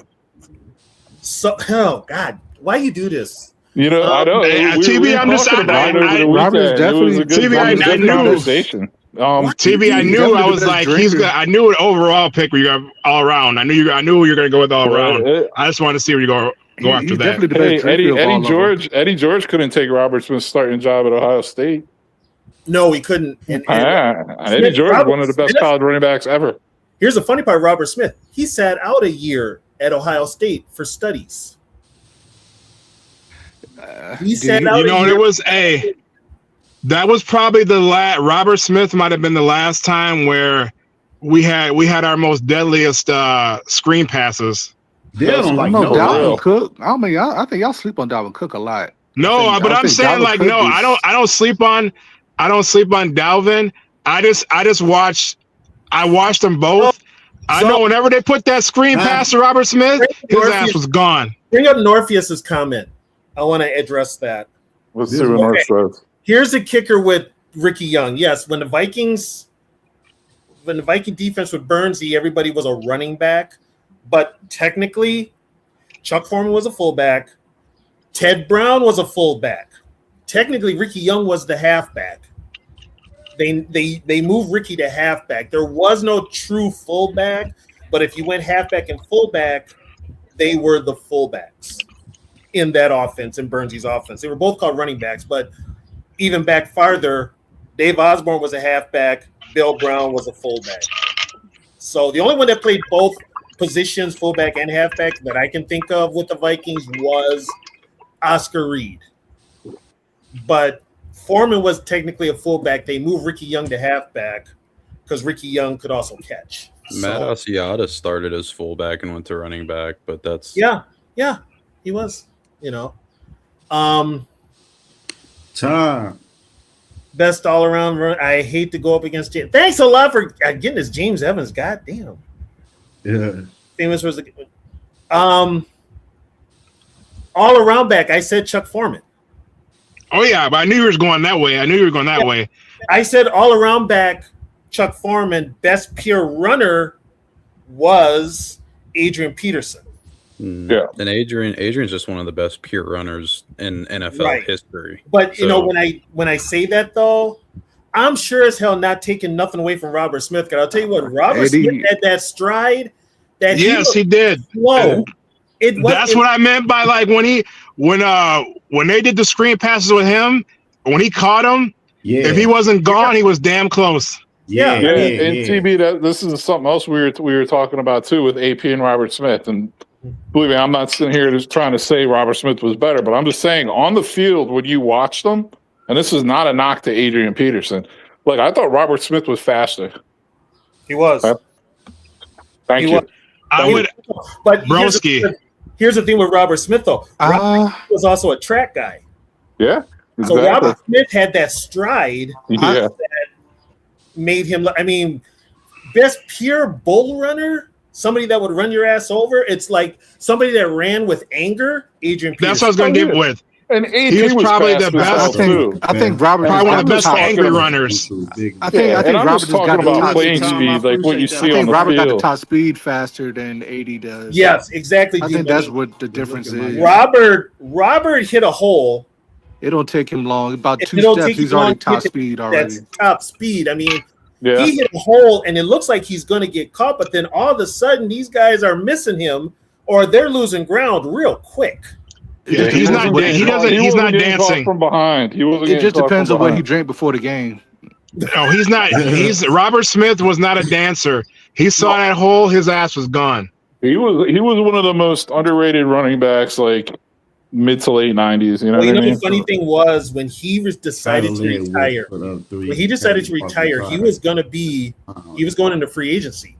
He was guaranteed the highest paid, going to be the highest paid running back, but he retired. What you mean about Kyler Wig? What you mean? He's got a leg whip. Well, y'all just be crying. Who is y'all? I never said nothing about no nobody leg or mechanics or nothing. I don't. I guess he's talking about. I think he's talking about online because I don't give a damn as long as the ball get there. Yeah, that's all I care about. Yeah, KLC cried about it. Yeah, we never. Yeah, that's a good way to put it, Norris. Robert Smith glided. Yeah, he was a glider. I mean, it was actually like it was with Robert. If he got a hole, he was going to break it. That's what I mean. He's going to break it. Adrian would run you over, and then all of a sudden he's got a couple more speeds that he can run after he runs. Yeah, you over. he's just angry. The jump cut that he had though, I think but dude, compared to the other guys, you want to talk about somebody who I'll tell you what, he had 1,000 yards 3 straight years. Should have been 4 if it wasn't for injuries. Chuck Foreman and his spin move. They called him the spin doctor. I learned that shit. That's what I was. Yeah, they called him the spin doctor, bro. Yeah. Like I was like, I love learning about players like this, man. It's fucking great. And it was Dick Duran who brought it up. Duran was going to tackle him after he caught a pass in the open field. Chuck put a spin move on him, and he dropped to his knees. Damn. And he said right then and there, I don't never want to face this guy again. But he was in the division, so we had to. TB, where do you put Chester Taylor then in the mix of all that? See, here's where Chester kind of Cook is better than Chester. Chester was here at the time. If I'm going to put Chester Taylor, is he in my top 10? No, barely, maybe. Not me. My top running backs in Viking history. This is mine now, completely subjective. Top running backs: Chuck Foreman, Adrian Peterson, Robert Smith, Dave Osborne, Bill Brown. Not gonna lie, I might take Jarrett McKinnon over Chester Taylor. Not gonna lie to you. I wouldn't go that far. Where's Michael Bennett in all this? He don't rate. No. That's a no. He don't rate. I like Michael Bennett. Not for what he was drafted to do. No. Yeah, he don't rate. No, should we going that way? I'd rather have Leroy Horde over his ass.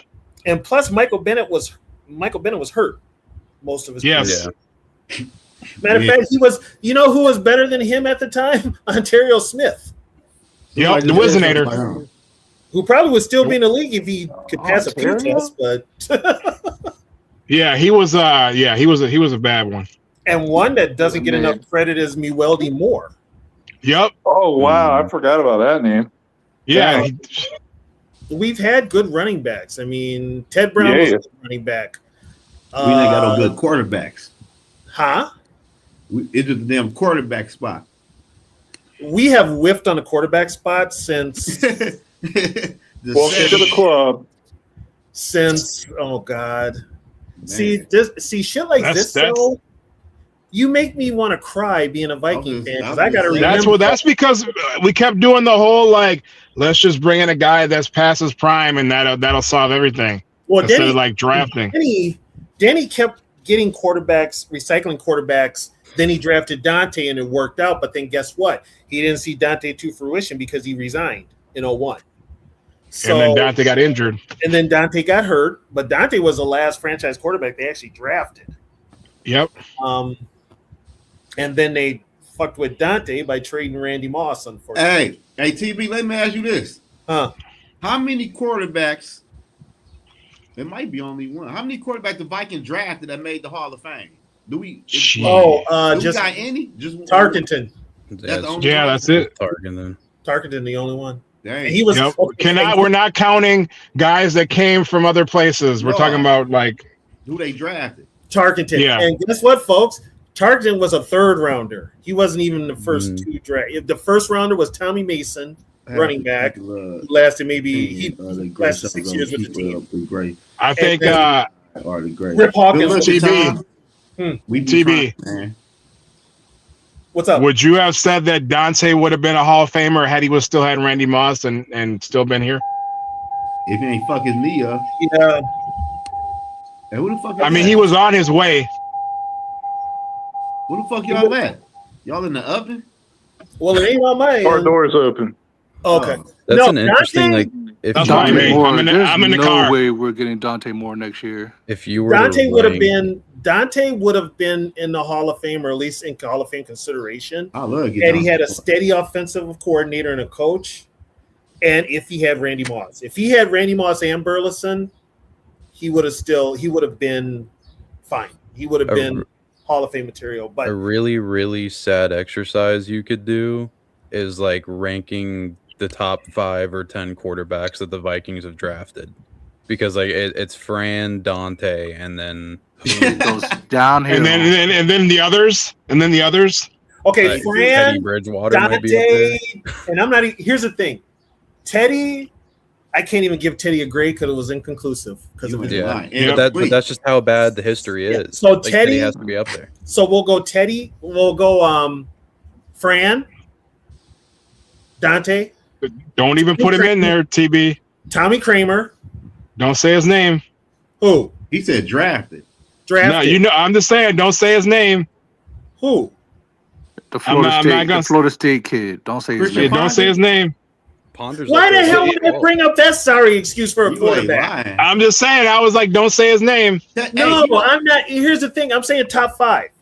Fran. Okay, all right. Dante. He ain't even top 100. Hell no. Tommy Kramer. People forget we drafted this guy.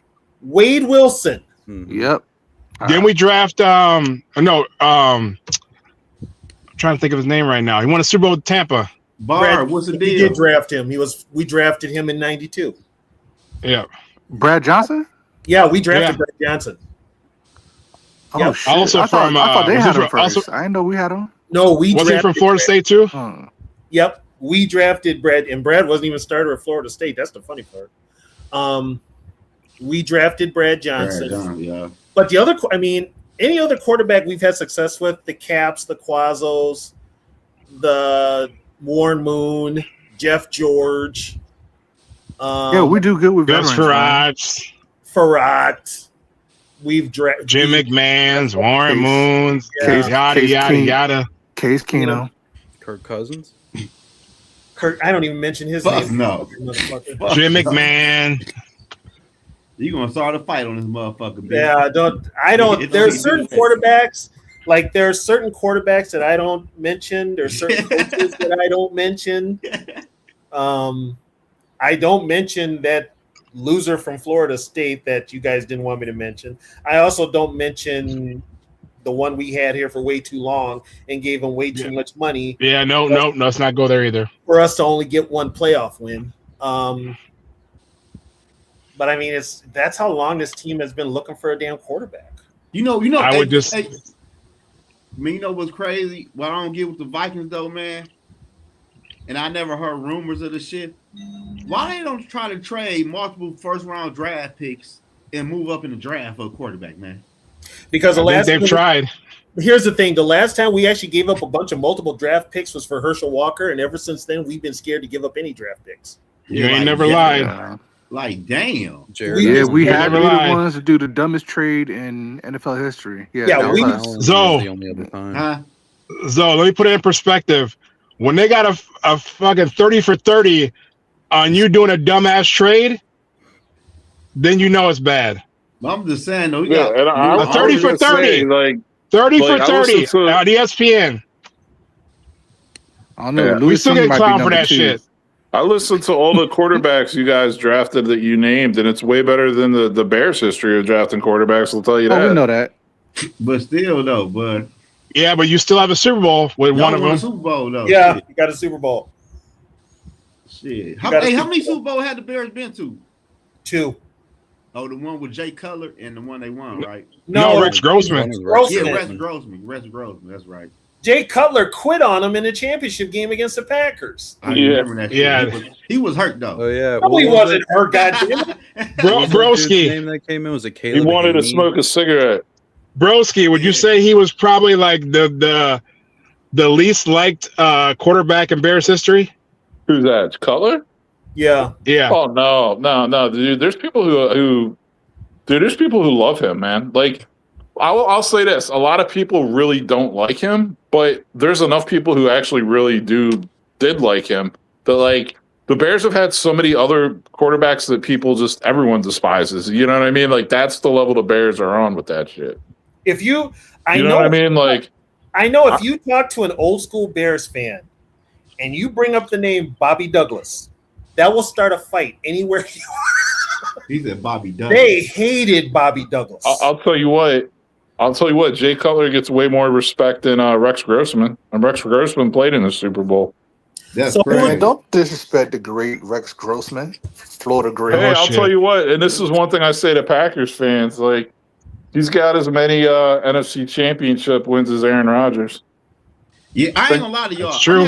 That's Hey, true. Broski, I'm happy you brought Aaron Rodgers up. I ain't gonna lie to y'all. Top 10 quarterback of all time. Aaron Rodgers not in my list, bro. He had a He's not in mine. He's not in mine either. I have a take on this. He can throw the ball. The top 10 thing, that's fine. My take about Aaron Rodgers is that he is the best thrower of any That's what I was gonna say. human Why history. y'all say that though? He can throw the ball. I can. He can throw the ball. But he just can't throw that bitch in the playoffs. Well, I should hope so. He's a quarterback. Yeah, I don't get that. No, but I mean, he throws the ball that in a way that no one else has ever been able to in the NFL. I don't know. Dan Marino might have something to say about that. Dan Marino. I mean, we ain't going there. If we're going there, then yes. I mean, I definitely would be saying Dan Marino, John Elway, Joe Montana. Okay. Here's the deal. I'm going to set the record straight, so I'm going to put some shit in the game. Here's where you have to differentiate. You have to look at today's quarterbacks, right? Could any of today's quarterbacks survive when Dan Marino in that era of football that Dan Marino played in? Facts. That's facts. Maybe Mahomes. Doubtful. I said maybe. I didn't say for sure. I said maybe. Okay. Out of all the ones that are there right now, though. Hold on. We're flipping the script now. Many of those quarterbacks back in the day, how successful would they have been in this current version of the NFL with the rules the way they are? Shit, like 95%. 95%. Thank you. Yeah, but I do see what Brevy's saying though, because honestly, like Aaron Rodgers, those are one of the prettiest balls. I think. Like he would definitely be up there. You know what I mean? I'm not making a case for him to be like the best quarterback of all time. I'm saying on a throw-to-throw basis. No, I hear what you're saying, man. Yeah, I get it. I get it. I will tell you right now, Buffalo would probably have a damn Super Bowl right now with Jim Kelly in this era. Yeah, they would. They would have one. Joe Montana in this area, Tom Brady wouldn't catch him. You know why? Because they still had to rely on the kicker. All I'm saying though, Aaron Rodgers to me underachieved like a motherfucker in the NFL. You know what? Not for lack of weapons. MVPs in your late 30s, it's tough to say. Here's the thing, though. He didn't underachieve because guess what this motherfucker was doing? He was going to the Super Bowl. He won a Super Bowl, and they were still going to championship games. How many championship games was he in? So they actually were still. Yeah. And TB, I'll give Aaron Rodgers credit for this though. Like, and this is the knock on a lot of these quarterbacks today. This is how I know they're not franchise quarterbacks. A lot of these guys, because Aaron Rodgers really didn't have the best like wide receiver room while he was there. He made the wide receivers better than what they were. Like he made the players around him catching the ball better. Which a lot of guys now, it's like, oh, you got to have like. He only has one guy to throw to, and he doesn't have enough receiving options and stuff like that. It's like, dude, if you're really good, even Tom Brady, a lot of his Super Bowls, like he didn't have like outstanding wide receivers. Like he made those motherfuckers better. You know, all those Super Bowl games that the Patriots played in, they didn't blow anybody out either. Mm-hmm. One thing you have to go against Rodgers with too, like for like the Phillip Rivers of the world, you can make the argument, oh, that poor motherfucker was just with Peyton Manning and Tom Brady his entire career. Like Aaron Rodgers, other than Drew Brees, like there was no other big bad quarterback to go up against. I see them motherfuckers lose to Seattle. Drew Brees was different because Drew Brees threw for over 5,000 yards times, over 4,000 yards like 12 times. Drew Brees had over 70% completion multiple times. Drew Brees was something else. You know what, though? But they didn't even know that was going to happen when he had that injury. No. But it's good that to have guys that are good at yak, which they always had. He also played in a I'm always a defensive guy, so I'm always going to go defense. They played in a softer era. Man, I seen Aaron Rodgers play the 49ers, bro. I mean, it was 10-13. Could you see like you think about these great quarterbacks, how would they have compared against like the great defenses back in the day with those rules? Just a completely it's hard to different tell, game. man. It really is. You know, with those rules, Aaron Rodgers in that era of football probably is average at best, maybe a little better.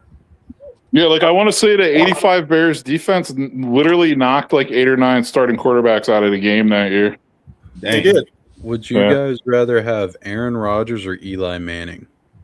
Aaron. Oh, Aaron. Okay. All right. I was testing the water. That's not even close. You know what? Eli won 2 Super Bowls, but that motherfucker in the regular season was average. Yeah, exactly. Yeah. He was average. He was not Peyton. Let's just put that out there. He was not his brother. No, And like I said, Aaron Rodgers, multiple MVP, back-to-back MVPs, like in his late 30s. Yeah. I mean, here's what I'm going to say about Eli Manning. He's a little better than his daddy. Yep. And the only thing that makes Eli better than his daddy is he won 2 Super Bowls. Yeah. But other than that, they're kind of identical. They really are. Yeah. That motherfucker beat the undefeated Patriots. Shit. People don't agree with me, but I got Michael Singletary over Ray Lewis. But that's just me. I agree. I agree. I got Brian Urlacher over Ray Lewis. Okay, you know what? I hate everybody asks me, like when I grade middle linebackers, who's my top 3? I still go old school with Dick Butkus, and I still go with Mike Singletary. Jack Ham. My 3rd is a cat that nobody talks about. What he was a fucking demon when he played for the Chiefs, Willie Lanier. Okay. Nobody gives That's that respectable. any kind of credit at all. He was Ray tall as fuck, Lewis. wasn't I've got Ray Lewis like 4th or 5th. I'm not taking Eli over Robert. Eli. You know, was I Lanier got, like really? I got Yeah. Luke Kuechly over Ray Lewis. I mean, I literally got 3 Bears as the 3 best middle linebackers of all time, and I think it's a legit. You know what I mean? Yeah, it's just So I mean, I know y'all love Ray Lewis and all his speeches, but the thing with him is the fact that when they moved to 3-4, he cried because he was like, "These guys are getting to me, and I can't get off of blocks," and they made them go back to the 4-3. Yeah, Tells he me everything for you that need to because know about him. he didn't have that nose tackle to cover up for the fact that he wasn't going to get blocked when he I got can respect that shit. when defenses decided to. No, you know what it is though. If you're worried about getting blocked, you got to up your game. Hey man, do But that. you're telling- And honestly- my thing about like Urlacher is like he was 6'4", 265, and he would get pick sixes, he would get interceptions, he would get sacks, he would cause fumbles, he would cover people. Like the only problem with Urlacher was he broke down late in the year. That was the only. He was once he started getting like middle of the season, all of a sudden. Urlacher. And he had Lance Briggs as a safety blanket. Yeah, and he had Briggs. Well, Briggs was definitely a highly underrated linebacker. Highly underrated. I like him. Yeah, he really was. Hey, so let me ask y'all this though, because I disagree with him. He said he taking Harrison Smith over Troy Polamalu. This I can't do that. So this is the perfect example of numbers aren't everything. Watch Troy Polamalu play. What? Say that is all I gotta say. Like Troy took over game, jumping over the fucking offensive line and shit. Okay, in Viking history, I'm gonna piss off some Viking fans. Greatest safeties this team has had. Number 1, Paul Krause. Number 2, Joey Browner. Number 3, Darren Sharper. I ain't going that low, buddy. Fucked up. Number 3, and it's a distant 3. Yeah, Bob Sanders was nice. Is Harrison, and it's a distant 3 because I kind of got Carl Kaselke up there ahead of him. I think that's fair. Yeah, but I'm not taking. As much as Harrison, Viking fans love him. He should have retired 2-3 years ago. If in team history, I mean, we've had great safeties, so he's for this current age, among the best. But He's a distant second to Krause and Browner. Yeah, he can't fuck with Troy. Troy was something different out there. Yeah, Troy was different. Yeah, Troy was a woo. It was a fourth linebacker. You know what I mean? Troy took over games in a way that safeties should not be able to. And here's another thing too. We're kind of looking at it in like the position that Harrison Smith was slated as. He was a free safety. Yeah. Technically, free safeties are the over-the-top help in pass coverage. Instead, we had Harrison Smith at the line basically playing a strong safety in the box. You know we forgot, TB? Who? Ain't nobody say? Who? Ed Reed. Ed Reed I never forgot about Ed Reed. I just said it's probably number one for me. Ed Reed was a dog. Yeah, Ed Reed was a dog. He was another dog. But I said I just went by Vikings. Okay. Oh yeah, right. You did. Yeah, but Troy was like, okay, Troy took over games like Lawrence. Okay, Lawrence Taylor. I don't give a fuck who you are. Ain't no motherfucker better than Lawrence Taylor ever was, ever will be. I'm sorry. He's the best football player. He is that. Yeah. Lawrence Taylor is literally a motherfucker that put fear into teams. Bill Belichick love. He always talk about Lawrence Taylor. Yeah, Lawrence Taylor put offenses, man. And kids, I'm only gonna say this one time: cocaine is a hell of a drug. Yeah. Because Brooks was nice too, though. He played. Brooks was nice too, but yeah, LT changed the linebacker position. Bottom line, he changed offenses too. He made offenses now have to block that outside linebacker because he was just taking offensive tackles and just pushing them to the side like it was nothing. So I mean, LT was that guy. That's why we ask for tight end help now on both sides because of him. Well, the biggest one, look what Dale just said. That's insane. What is Dell, I got to give pushback there. Bruce was buried in Lawrence Taylor. What? Oh, yeah, no. He's on drugs. Is you high right now? No. What? I'm not taking Derek Brooks over Junior Seau. That's just, you know what I mean? I got to be honest with you guys. I don't have Junior Seau.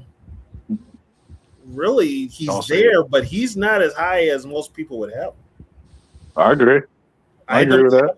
I don't have him that high. Hell of a player, don't get me wrong, but yeah, when you're talking about all time, like that's a different conversation. If they Woods, are you serious? Yeah, I think they might be trolling. I think they're trolling. Yeah, they gotta be trolling. Okay, D Woods, remember I got your phone number. What? They gotta be trolling. I mean it's like because when I think of outside linebackers, there's LT, but then there's also. And I'm older, so I saw these guys play. Bobby Bell, Jack Ham. I'm telling D Woods, y'all disrespecting his USC great over there. Who else? God, there were so many great outside linebackers but LT took the game. LT was just a pass rusher. Carson was a true linebacker, man. See that, and that's honestly like one of my things I say about LT, man. He's a 3-4 outside linebacker, man. He didn't play 3-4 outside linebacker. You put like Ted Hendricks up there too. Oh, Ted Hendricks is up there, yeah. Ted Hendricks is up there.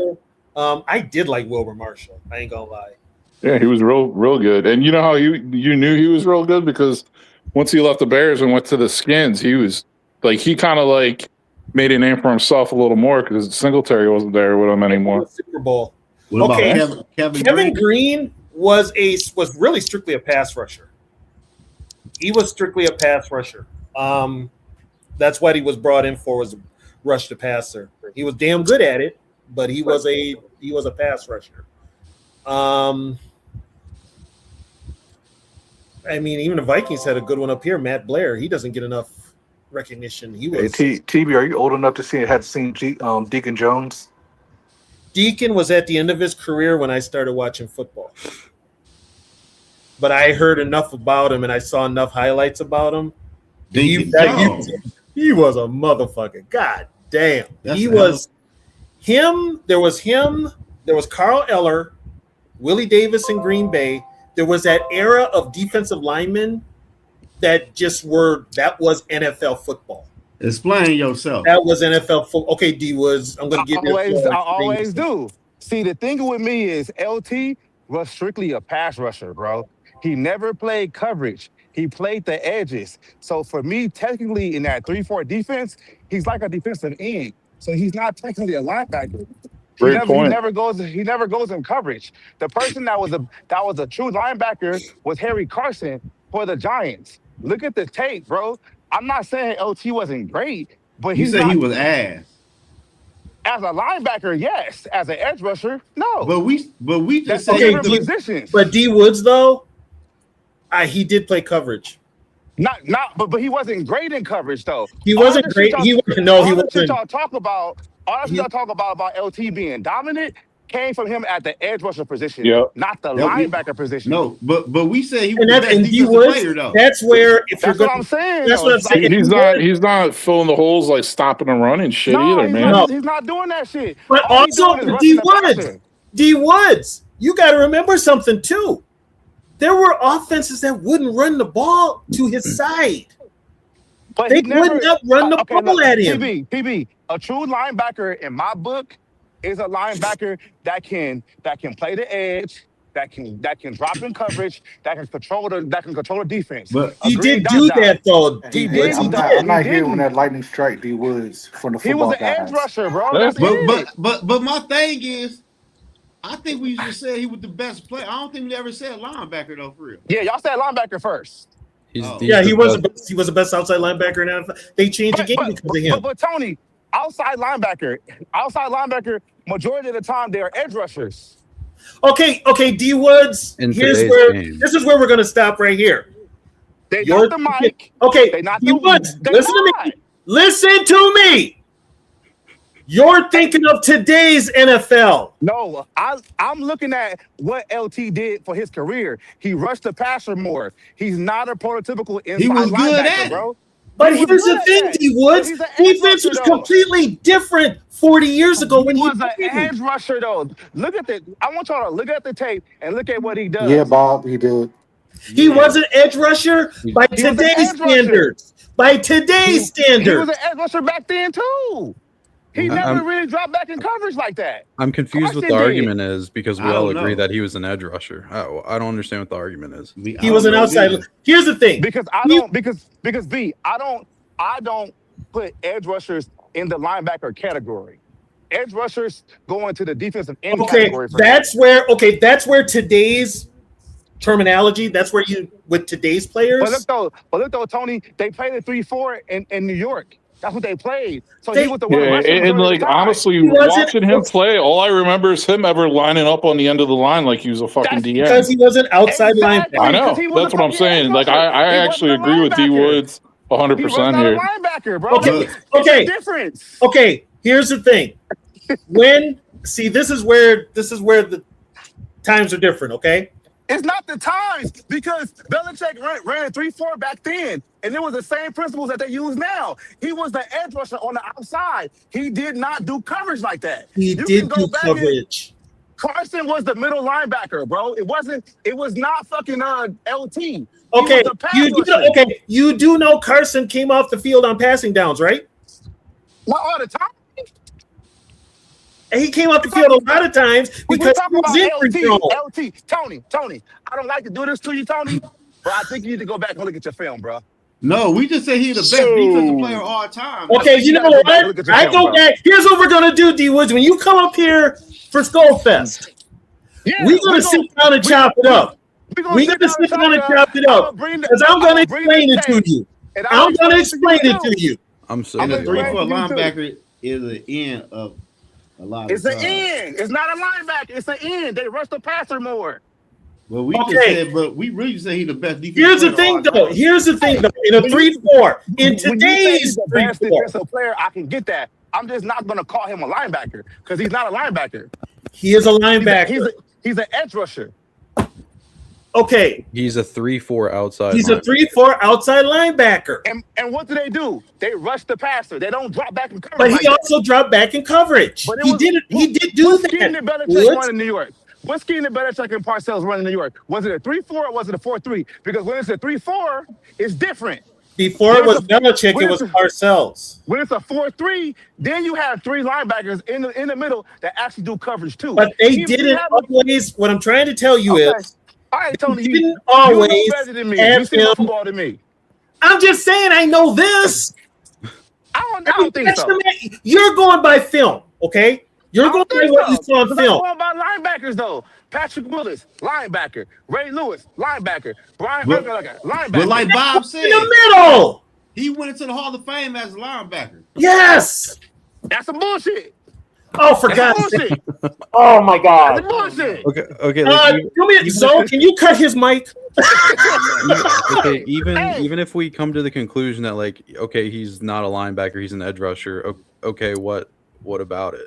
I guess that's cool. That's cool. I'm just not gonna put him because, in the linebacker. Okay, I know where D Woods is going with this because technically in today's football, when you're an edge rusher, you're not a D lineman, you're most likely a linebacker. In old school football terminology, today's edge rushers would have been 40 years ago outside linebackers. That's what they would have been on the depth chart.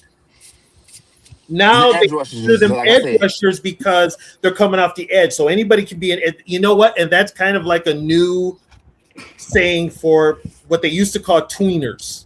You're not a defensive end. You're not an outside end. How many interceptions did LT record for his career? 9. 9?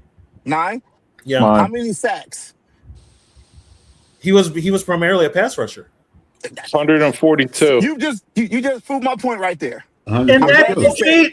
I'm glad you said it. I'm glad it came out your mouth, T.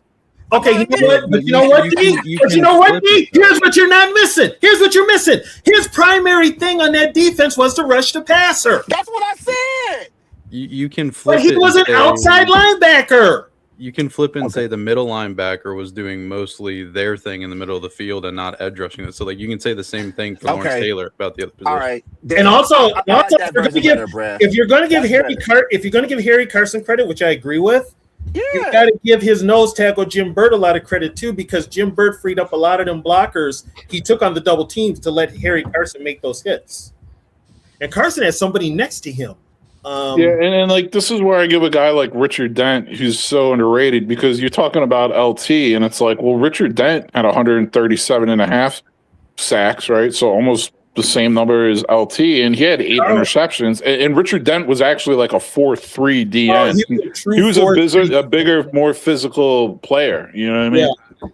I mean, we had Carl Eller had 134. That's what I'm saying. Like Richard Dent and Dan Hampton were nasty, bro.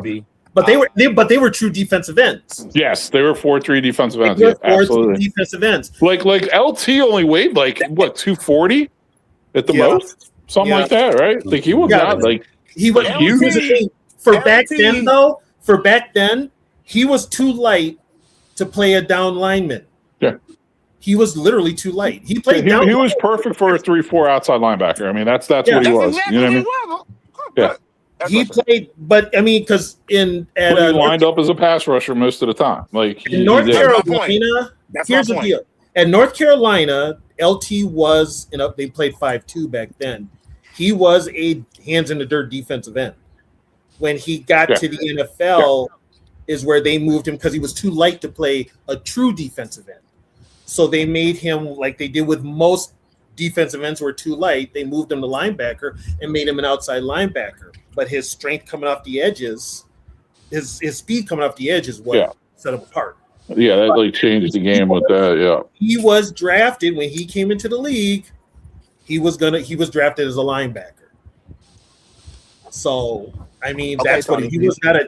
He was technically scheme wise in today's scheme, he was an edge rusher, but for that when he was drafted, he was not an edge. He was drafted as a linebacker. That's the whole thing.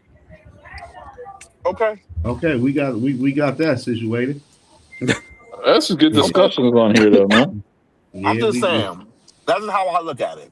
That's always how I looked at it too. With him, and that's the whole thing. Everybody's going to have a different opinion of it, especially and see. This is where the generations come in, because my generation, we saw him. He was an outside linebacker, but in today's football, he is considered an edge. So what about Terrell Suggs? Terrell Suggs was an edge. Well, honestly, I think because they didn't really start, and they never had Suggs, because Suggs could have played 3-point stance defensive end. He could have played hands in the dirt, but they never did have him play hands. He did in Arizona though. That's what I'm saying. But they moved him right away to, and see, that's where coaches, they do this. It's like coaching from college to pro. It's different with line play. They may look at a kid in college who was down hands in the dirt and be like, no, he's not going to play hands in the dirt here. But he can play hands in the dirt, but they don't do it. Like Terrell Suggs. I feel like the outside linebacker being called edges now thing, I feel like that was like actually like semi recent. Because I feel like recent. Like 10, like within 10 years. It's in the work. It's been since Pro Football Focus. Yeah. It's been, because what they have is, and we still have it today, you've got a lot of edge rushers who technically edge rushers are linebackers, but then you've got like a Daniil Hunter who's considered an edge but can also play defensive end, hands in the dirt. What about He's a straight defensive end because I think he's a straight defensive end. 4-3. What about He plays Gennard? the 4-3 now. Gennard's an outside linebacker. Gennard is an outside linebacker, but he can also play that defensive end, hands in the dirt spot, but he's light. He's light. So coming out of his stance, he could get bulldozed. Mm-hmm. Then that's the whole thing. Like, many of these linebackers probably could play hands in the dirt, but when you're up against a tackle that's 330 with long arms, like who's a top tackle nowadays? Penei Sewell. Like a Penei Sewell, they get their hands on you. Trent Williams. Trent Williams. Oh God, Trent Williams. Lawrence Taylor too. He won Defensive Player of the Year his rookie year. Yeah. Damn. Yeah, he changed it. Wow. He changed the outside linebacker position. He changed it. That's when cocaine was pure. Anyone? I said cocaine. You got that Bolivian flake. Got that Bolivian flake. Cocaine was pure. He did win MVP, didn't he? Yes, he did. Yeah. I don't think Lawrence Taylor is just the best defensive player. I think he was the best football player. No, that's Walter Payton's son. Yeah. I can't say that. Here's what I'm gonna say. So, since I've seen a lot of these motherfuckers that have played, best offensive player I've ever seen play, offensive player, Walter Payton. Best defensive player I've ever seen play. It's hard to say Reggie. I know you're gonna say Reggie. Reggie. I loved, and you know what? I loved Reggie White. I did, because he was a defensive lineman. 80 Coke was the best. 80s Coke did rule. Take it from one who knows. I gotta go Reggie. I knew you were going to say that without. I knew it. I just knew it, man. Well, because Reggie is a defensive lineman, and I'm a defensive lineman at heart. So who would be the best athlete you've seen on defense? Would you say Dion? Patrick Willis. Dylan Thieneman. Yeah, Dylan Thieneman. Fuck that. Who the hell put the Eneman in there? That was Broski Bear. Okay, best all-around athlete on defense. You want to say Dion? Hell no. Hell no. No. Who said Patrick? Oh, okay, I'm gonna give you one. I'm gonna give you one right here. Julius Peppers. Julius Peppers. Julius Peppers was athletic. Yeah, he was. Yeah. Peppers would go crazy. Peppers, Willis, a lot of the even Urlacher. Urlacher's up there too. That was a big dude doing crazy shit. A lot of people. Wait a minute though. Hold on. Athletic. Mike Haynes with the Raiders and the Patriots was really athletic. Cornerback. Back in the day. Aaron Donald just being a freak. Yeah, Aaron Donald. And Aaron Donald played in a generation now where he could dominate. And unfortunately, he just dominated. Hell yeah. I mean, Ronnie Lott. Ronnie Lott was good. Ronnie Lott, Joey Browner, Steve Atwater. There's a lot of people though on defense. There's a lot of I'm thinking of some cornerbacks that were just Darryl Green. Oh yeah. Darryl Green already. Okay. I mean, to that you got to put like Rod Woodson probably up there too. Yeah, Woodson would be there. Both Woodsons, right? How about Charles? Woodson. Charles Woodson would be up won there the too. Heisman. Although Charles made the highlight reel for Randy Moss, I mean, twice. Him getting Moss, but yeah, both Woodsons would be up there. It's hard for defense though. It's for defense, and like for me, I'm a defensive guy, so I've seen you name them. I've seen them play. Yeah. I mean, I got 50 years worth of football to watch. Bobby Bryant was probably the best quarterback. You seen Night Train Lane play, Tony? That's how old you are. No, I'm not that old. He retired 2 years before I was born. Okay, all right. I'm just He retired 2 years before I was born, and Jim Brown retired a year before I was born. I mean, Julius Peppers was starting on North Carolina's basketball team, playing in the fucking Sweet 16 and Yeah, I shit. seen that. Okay, I got a name for you that was playing when I was a kid. Johnny Unitas. Yeah, I heard he was. He was playing. As a matter of fact, the first game I ever watched was a Monday night game in '71 between the Vikings and Colts. Unitas came in late in the game because Earl Morrow was getting his ass kicked by the Vikings. And they put Unitas in there, and he got his ass kicked. So Unitas was still playing. George Blanda was still playing. Bradshaw had just got drafted. So did Steve. He was ass. Yeah, Daryl LaMonica was playing. Bart Starr was playing. There's so many players. Namath was at the height of his game. He was like the man. Staubach, Meredith, Craig Morton, who just passed. I mean, running backs, I saw Floyd Little. I saw Calvin Hill, Dwayne Thomas, Larry Brown. You know who else was highly athletic? DeMarcus Ware. Yeah, he was. Yeah. I just remember that hit he put on Matt Ryan. Matt was staring at the fucking tiles in the ceiling. It's like, fuck. Yeah. And then they paraded his ass back out there. It was good he got away from Dallas. But here's the thing. Most of your players nowadays, like in today's sports, they're all much more athletic than those players were 40 when I was a kid. Much more. Yeah. So the athleticism is there. The only thing really now, if you really wanted to question these players nowadays, only thing you really question maybe heart. Yep. That's probably the only thing you could question about today's players, because with today's players, their name, their likeness, their image, and everything is their marketing. It's their what's the word? Their brand. It's their brand, and they don't want to do anything to ruin that brand. So they might look like they're taking some time off or not doing this or doing that. Well, they're protecting themselves, and plus, it's a different mentality today between 40 years ago. I mean, even when I was a kid, football players back then, they took these games personal. These motherfuckers hated anybody in a different uniform. That was just the way they were wired. Nowadays, it is not like that. So there's a lot of differential. You want to know another freak athlete on defense, man? Going through it. You remember Mario Williams? He was like 6'6", like 300 pounds, and he played He went DN. to Houston. Yeah, he went to Houston. Yeah, and they had J.J. Watt too. I mean, J.J. Watt was like another like. Reggie Bush.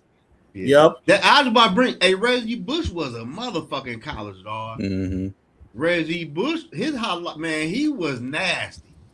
Oh my God, Bob Swede, John Gilliam, that man was probably the fastest wide receiver in Viking history. That's how fast he was. So Tony, since you've seen more football than probably all of us on this right now, okay. If you could take one player from any era that you've seen and prop him up, defense or whatever player you pick, who would you pick to be playing this era of football right now? Jesus Christ! One player. How about this? Do one defense and one offense. Like, do you think would kick it? It would be the fucking shit like right now, still to this day. Yeah. Reggie White. Oh my God. Okay, so I'm gonna put this question out there for you. If I'm gonna do this, what? Okay. What? It don't matter the team though. It don't matter. No, that's not what I'm asking. What I'm gonna ask is any player What rules are they playing with? The current rules? Yeah, the rules. These rules? You're Okay. picking, Yeah, you're picking current them up rules, and putting yeah. them in today's game. All right, Yeah. quarterback. I'm going to be honest. Quarterback between, honestly, two. Joe Montana, Dan Marino. Ooh, I love Dan Marino. Quickest release ever, Dan Marino. Okay, defense is a bitch. Oh my god. Reggie White and who? And I'm not even gonna say I'm going old. I'm going old school. Uh oh. He's taking us back to Nam. He's gonna say Lanier. You know what? I am going back to Nam with this one. The two guys I would have starting the defense. Deacon Jones, Lynn Dawson. Well, you had the first one right. Who? Deacon Jones, and Dick Butkus. You like Dick Butkus. You talk about him. Dick Butkus was a motherfucker, dude. When you dang, Butkus was a motherfucker. Shit, man. Dick Butkus was like, he was, I mean, Paul Harness said it best. He hit you like he hated you from his old neighborhood. When you bang them brews and bring the ruckus like Dick Butkus. I asked I talked to a former Viking, Dave Osborne. I asked him, so who was meaner, Dick Butkus or Ray Nitschke? And he straight up said, I played longer against Butkus, so I give the edge to Butkus because he hit me more than Nitschke did. Damn. So yeah, when he used to do like the neck snap, he would try to like snap people's necks out there and shit, man. He was a fucking psycho, man. He hit one dude in a highlight reel, Charlie Sanders with the Lions. He hit him so hard it looked like he gave him whiplash. Yeah, he had a thing with players in their necks and injuring them. I don't know, because it was there. It was there. And then if he got you in a headlock and he's taking you down, he would literally twist on your neck as you're I know. Yeah, that's the thing. He's neck snappy and neck snappy. Yeah, he would do that. Yeah, he would. But they were, and so let's put it this way: if those guys played in this era, they'd all be fined or suspended because they'd be too rough. So, hey, Tony, I got another question for you. Is it true? Is it true that if the NFL recorded all the sacks that Deacon Jones did, he would be the all-time sack leader? Yes. So why don't they do that? Because they don't want to take the time to look at the film and go back because they never they would have to look at film, and some teams don't even have film anymore. Yeah, like they didn't even count. Dude, they didn't even count like of it.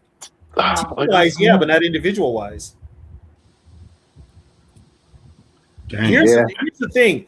Deacon 1 year off record, he had 34 sacks in 1 year. There was a guy that easily 200. There was a guy that he would easily 200. And then there was a guy that played next to him, Coy Bacon. He had 31 sacks in a season. Yeah, that's crazy. Okay, here's another for you. Ain't nobody ever beating that shit. The record for most sacks in the game is Derek Thomas with 8, right? Yeah. That's not the record. There was a player played with the Eagles back in the 50s. God damn. He had 17 sacks in one game. Damn. Hey, who was they playing against? Kids? Well, if you watch them films, you swear to God it is. But yeah, he said he had 17 sacks in one game. How many times that quarterback dropped back? And that was an era where they ran the football. So if they were throwing, they were losing. Yeah, he got 17 sacks. But the NFL didn't keep track of sacks. It wasn't Benerick. It was a no-name guy. Somebody Google it. It's Norm Wildman Wiley. That's who it is. Who, by the way, ended up working for the Eagles years later. Yeah. Damn. But yeah, they didn't start taking like individual credit for sacks. They didn't start with that till 1982. Making it. Yeah, that's messed up. They gotta. Damn. They gotta give Deacon Jones all this. And here's the funny part. There's a Minnesota connection to this. That was a strike-shortened season, right? Guess who was the top sack leader in the whole league for the NFL that year? It was Doug Martin, the defensive end for the Minnesota Vikings. And I He believe was the first one to win the did sack. that. He said he did that against the Giants, he think. Damn. Yeah, the Giants are one of the top teams, but they couldn't throw the ball worth the damn. He said Chuck Bednarik was a good guess by JV. Yeah, 250 sacks. Them a lot of sacks, dog. But see, you know what though? For the years, and he played from 61 to 74. And he was starting. Hey, though, so Tony, think about it like this though, y'all. Mm-hmm. They don't want to bring up Deacon Jones's stats, right? Because they kind of like fuck the whole records up, right? But then they want to bring on an extra game that's gonna fuck the records up anyway. So this is even it out. Extra game, bring on other records. You know what, D was? The NFL really has to pick a lane. Yeah, they got to. Yeah, they've got to because they're. But what you're doing is you're not acknowledging the guys that put this. I mean, Deacon Jones invented the word sack. Damn. You've got guys that you're not giving credit to that deserve that credit. Yeah, and that's what I wanted to take a second to do right now because we're talking about all these great linebackers and middle linebackers, and I didn't name Jack Lambert, and Jack Lambert was one of the best, dude. Lambert was a beast, dude. Lambert was a motherfucker. Yeah, like I get educated on this motherfucker. I mean, Jack Lambert. Now, and keep in mind, at Kent State, Jack Lambert played middle guard. He was a down lineman in a 4-point stance at Kent State. Pittsburgh moved him to middle linebacker. Deacon and Deacon did invent a head slap. Yep, he did. Sure did. Damn. He invented it, and thank you, Time. Deacon invented it. Got started. There's a bunch of players that did the head slap real well. Carl Eller was one. Claude Humphrey in Atlanta was one. Rich Jackson, who nobody ever talks about with the Denver Broncos, was good at the head slap. But Deacon was a motherfucker. Deacon would like knock your head off. The last one to use a head slap effectively was, I would say, Alzado in LC Greenwood. LC Greenwood, yeah, he did that shit. Wally Chambers with the Bears was good at it too. So, but I mean, yeah, there was, I mean. Hey, that's crazy. Y'all said somebody had. How many sacks you say he had in the game? What was 250. 17. That's 17. crazy. Oh, 17 sacks in the game? Yeah, 17. Yeah. That's how much people have in a season, bro. And that's you know what? That is in an era. That is in an era where they didn't throw the football. You only threw the football. Like, what the fuck? Should I see why they didn't throw the football? I got a goddamn time. Apparently, cocaine might have been better in the 50s. Either that, they were just doing heroin or some shit. No, you know what? It wasn't the 50s. It was straight up alcohol, moonshine. Moonshine, man. Y'all ever had that shit before? Yeah, I have. I've had it. Oh yeah, man. I have. Man, shit, I could imagine playing on some moonshine. You want some, Zoe? You want some? No, hell no. Get that apple pie moonshine, man. You know what? Cocaine, that's the best. Players always use drugs. Like in the 60s, they always smoked weed and shit. But then in the 70s, they were doing cocaine. Carl Eller admitted it. A couple of players got busted. Cocaine and steroids, bro. And then the 80s came steroids. Yeah. I knew high school kids that were doing steroids, dude. It was like easy to get. Moonshine can get. Why y'all talking about college? What's going on? What did I miss? You know, it was like and roids with the veteran players especially, they would help you heal from injury, but the after effects were the bitch. You know, there's always been some sort of supplement that's helped these guys. But like I said before, cocaine's a hell of a drug. Yeah, right. That's facts. Yep, cocaine is a motherfucker. That's facts, man. Shout out Outlaw Ace in the chat. Who? Oh yeah, they talking about Kyler Murray and all type of shit. Yeah, McCarthy is going to be your starting quarterback week 1. Lock it in. Well, you know what? Yeah, he'll slide because he ain't got far to hit the ground. His little ass. Shit. Well, McCarthy not going to be quarterback week 1 for the Minnesota Vikings. But yeah, alcohol was the most prevalent. Matter of fact, the biggest alcohol story was after a game. After a game, Joe Cap and Lonnie Warwick got in a fight. And I think it was at Jim Marshall's place. They had an after-game party. They probably were drunk as high as hell. And they were drunk like a motherfucker. And him and Joe Cap and Lonnie Warwick got into a fight. I guess no punches landed, but Bud Grant talked to him. And then he said you could run your car off of moonshine. Yeah, that's how lethal that shit was. Oh, man, that shit ain't shit to play with, boy. No, it's not. Nah, hell nah. Yeah. Oh, okay. Little story about Super Bowl 4. Joe Cap was playing with a hangover. He had went out partying the night before against Bud Grant's wishes. This man's damn Super Bowl 4. And he went out and got drunk the night before. Well, he came in late. And they said he was hungover for the Super Bowl. They said he was literally in no shape to play. They get that man the IV, he'd be all right. No, they didn't do that back then. Oh, damn. No, they didn't do that back then. They give him some water and send him out there. That's fucked up, dude. Somehow, one NFL player said he had played in one game. The offensive line went out to party the night before, and it smelled like a distillery in the huddle. Damn. Stevie, that why player play hurt back then with broken finger, broken arm. Well, also back then, players knew if they got hurt, they could lose their job, and they didn't want to lose their job, so they played all banged up. They played all banged up. Yeah, Max McGee was hungover in Super Bowl I, and he went and had the best game he ever had. Man. Oh, I got stories, Bob. I got stories about Tommy Kramer. Oh my God. Yeah. I got so many stories about him. I could do a podcast on half these alcoholics we done had on this team. On the team. But Yeah, I ain't gonna lie to y'all, man. I appreciate y'all tapping in, man. It's 10:08 where I'm at right now. We've been going for 2 hours and 27 minutes, man. Shout out TB, Wood, Broski Bear, B. Question: how long was I talking? Man, you was gone. You was Damn. gone. You get talking old school, it's over with. Yeah, but this was a good discussion tonight, man. That was great, man. A lot of people like that old, you know what I'm saying? They like that shit though. So yeah. Yeah. Damn, I'm like, time went by fast. Hell yeah. We hopped on like by what, 7 or something, I think. Yeah, it was about 7 or 6. Yeah, 7 something. Well, my time. And or Alcoholic on Vikings podcast. There's a lot of them too. Thanks, guys. I love it.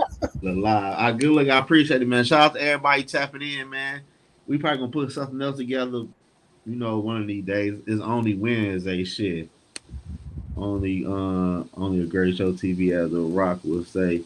It doesn't even matter. We learn something. Thank you, Time. Thank you. Yeah, Tom. Good look. I appreciate it. Shout out to Broski Bear, man. Yeah, man. TB, Zoe, good chatting with you guys, man. Always a pleasure, man. You guys take care, man. You too. You got it. Take care, brothers. And on that note, I'm out of here, man. Subscribe to the channel, like the video, and make sure you share and tell a friend.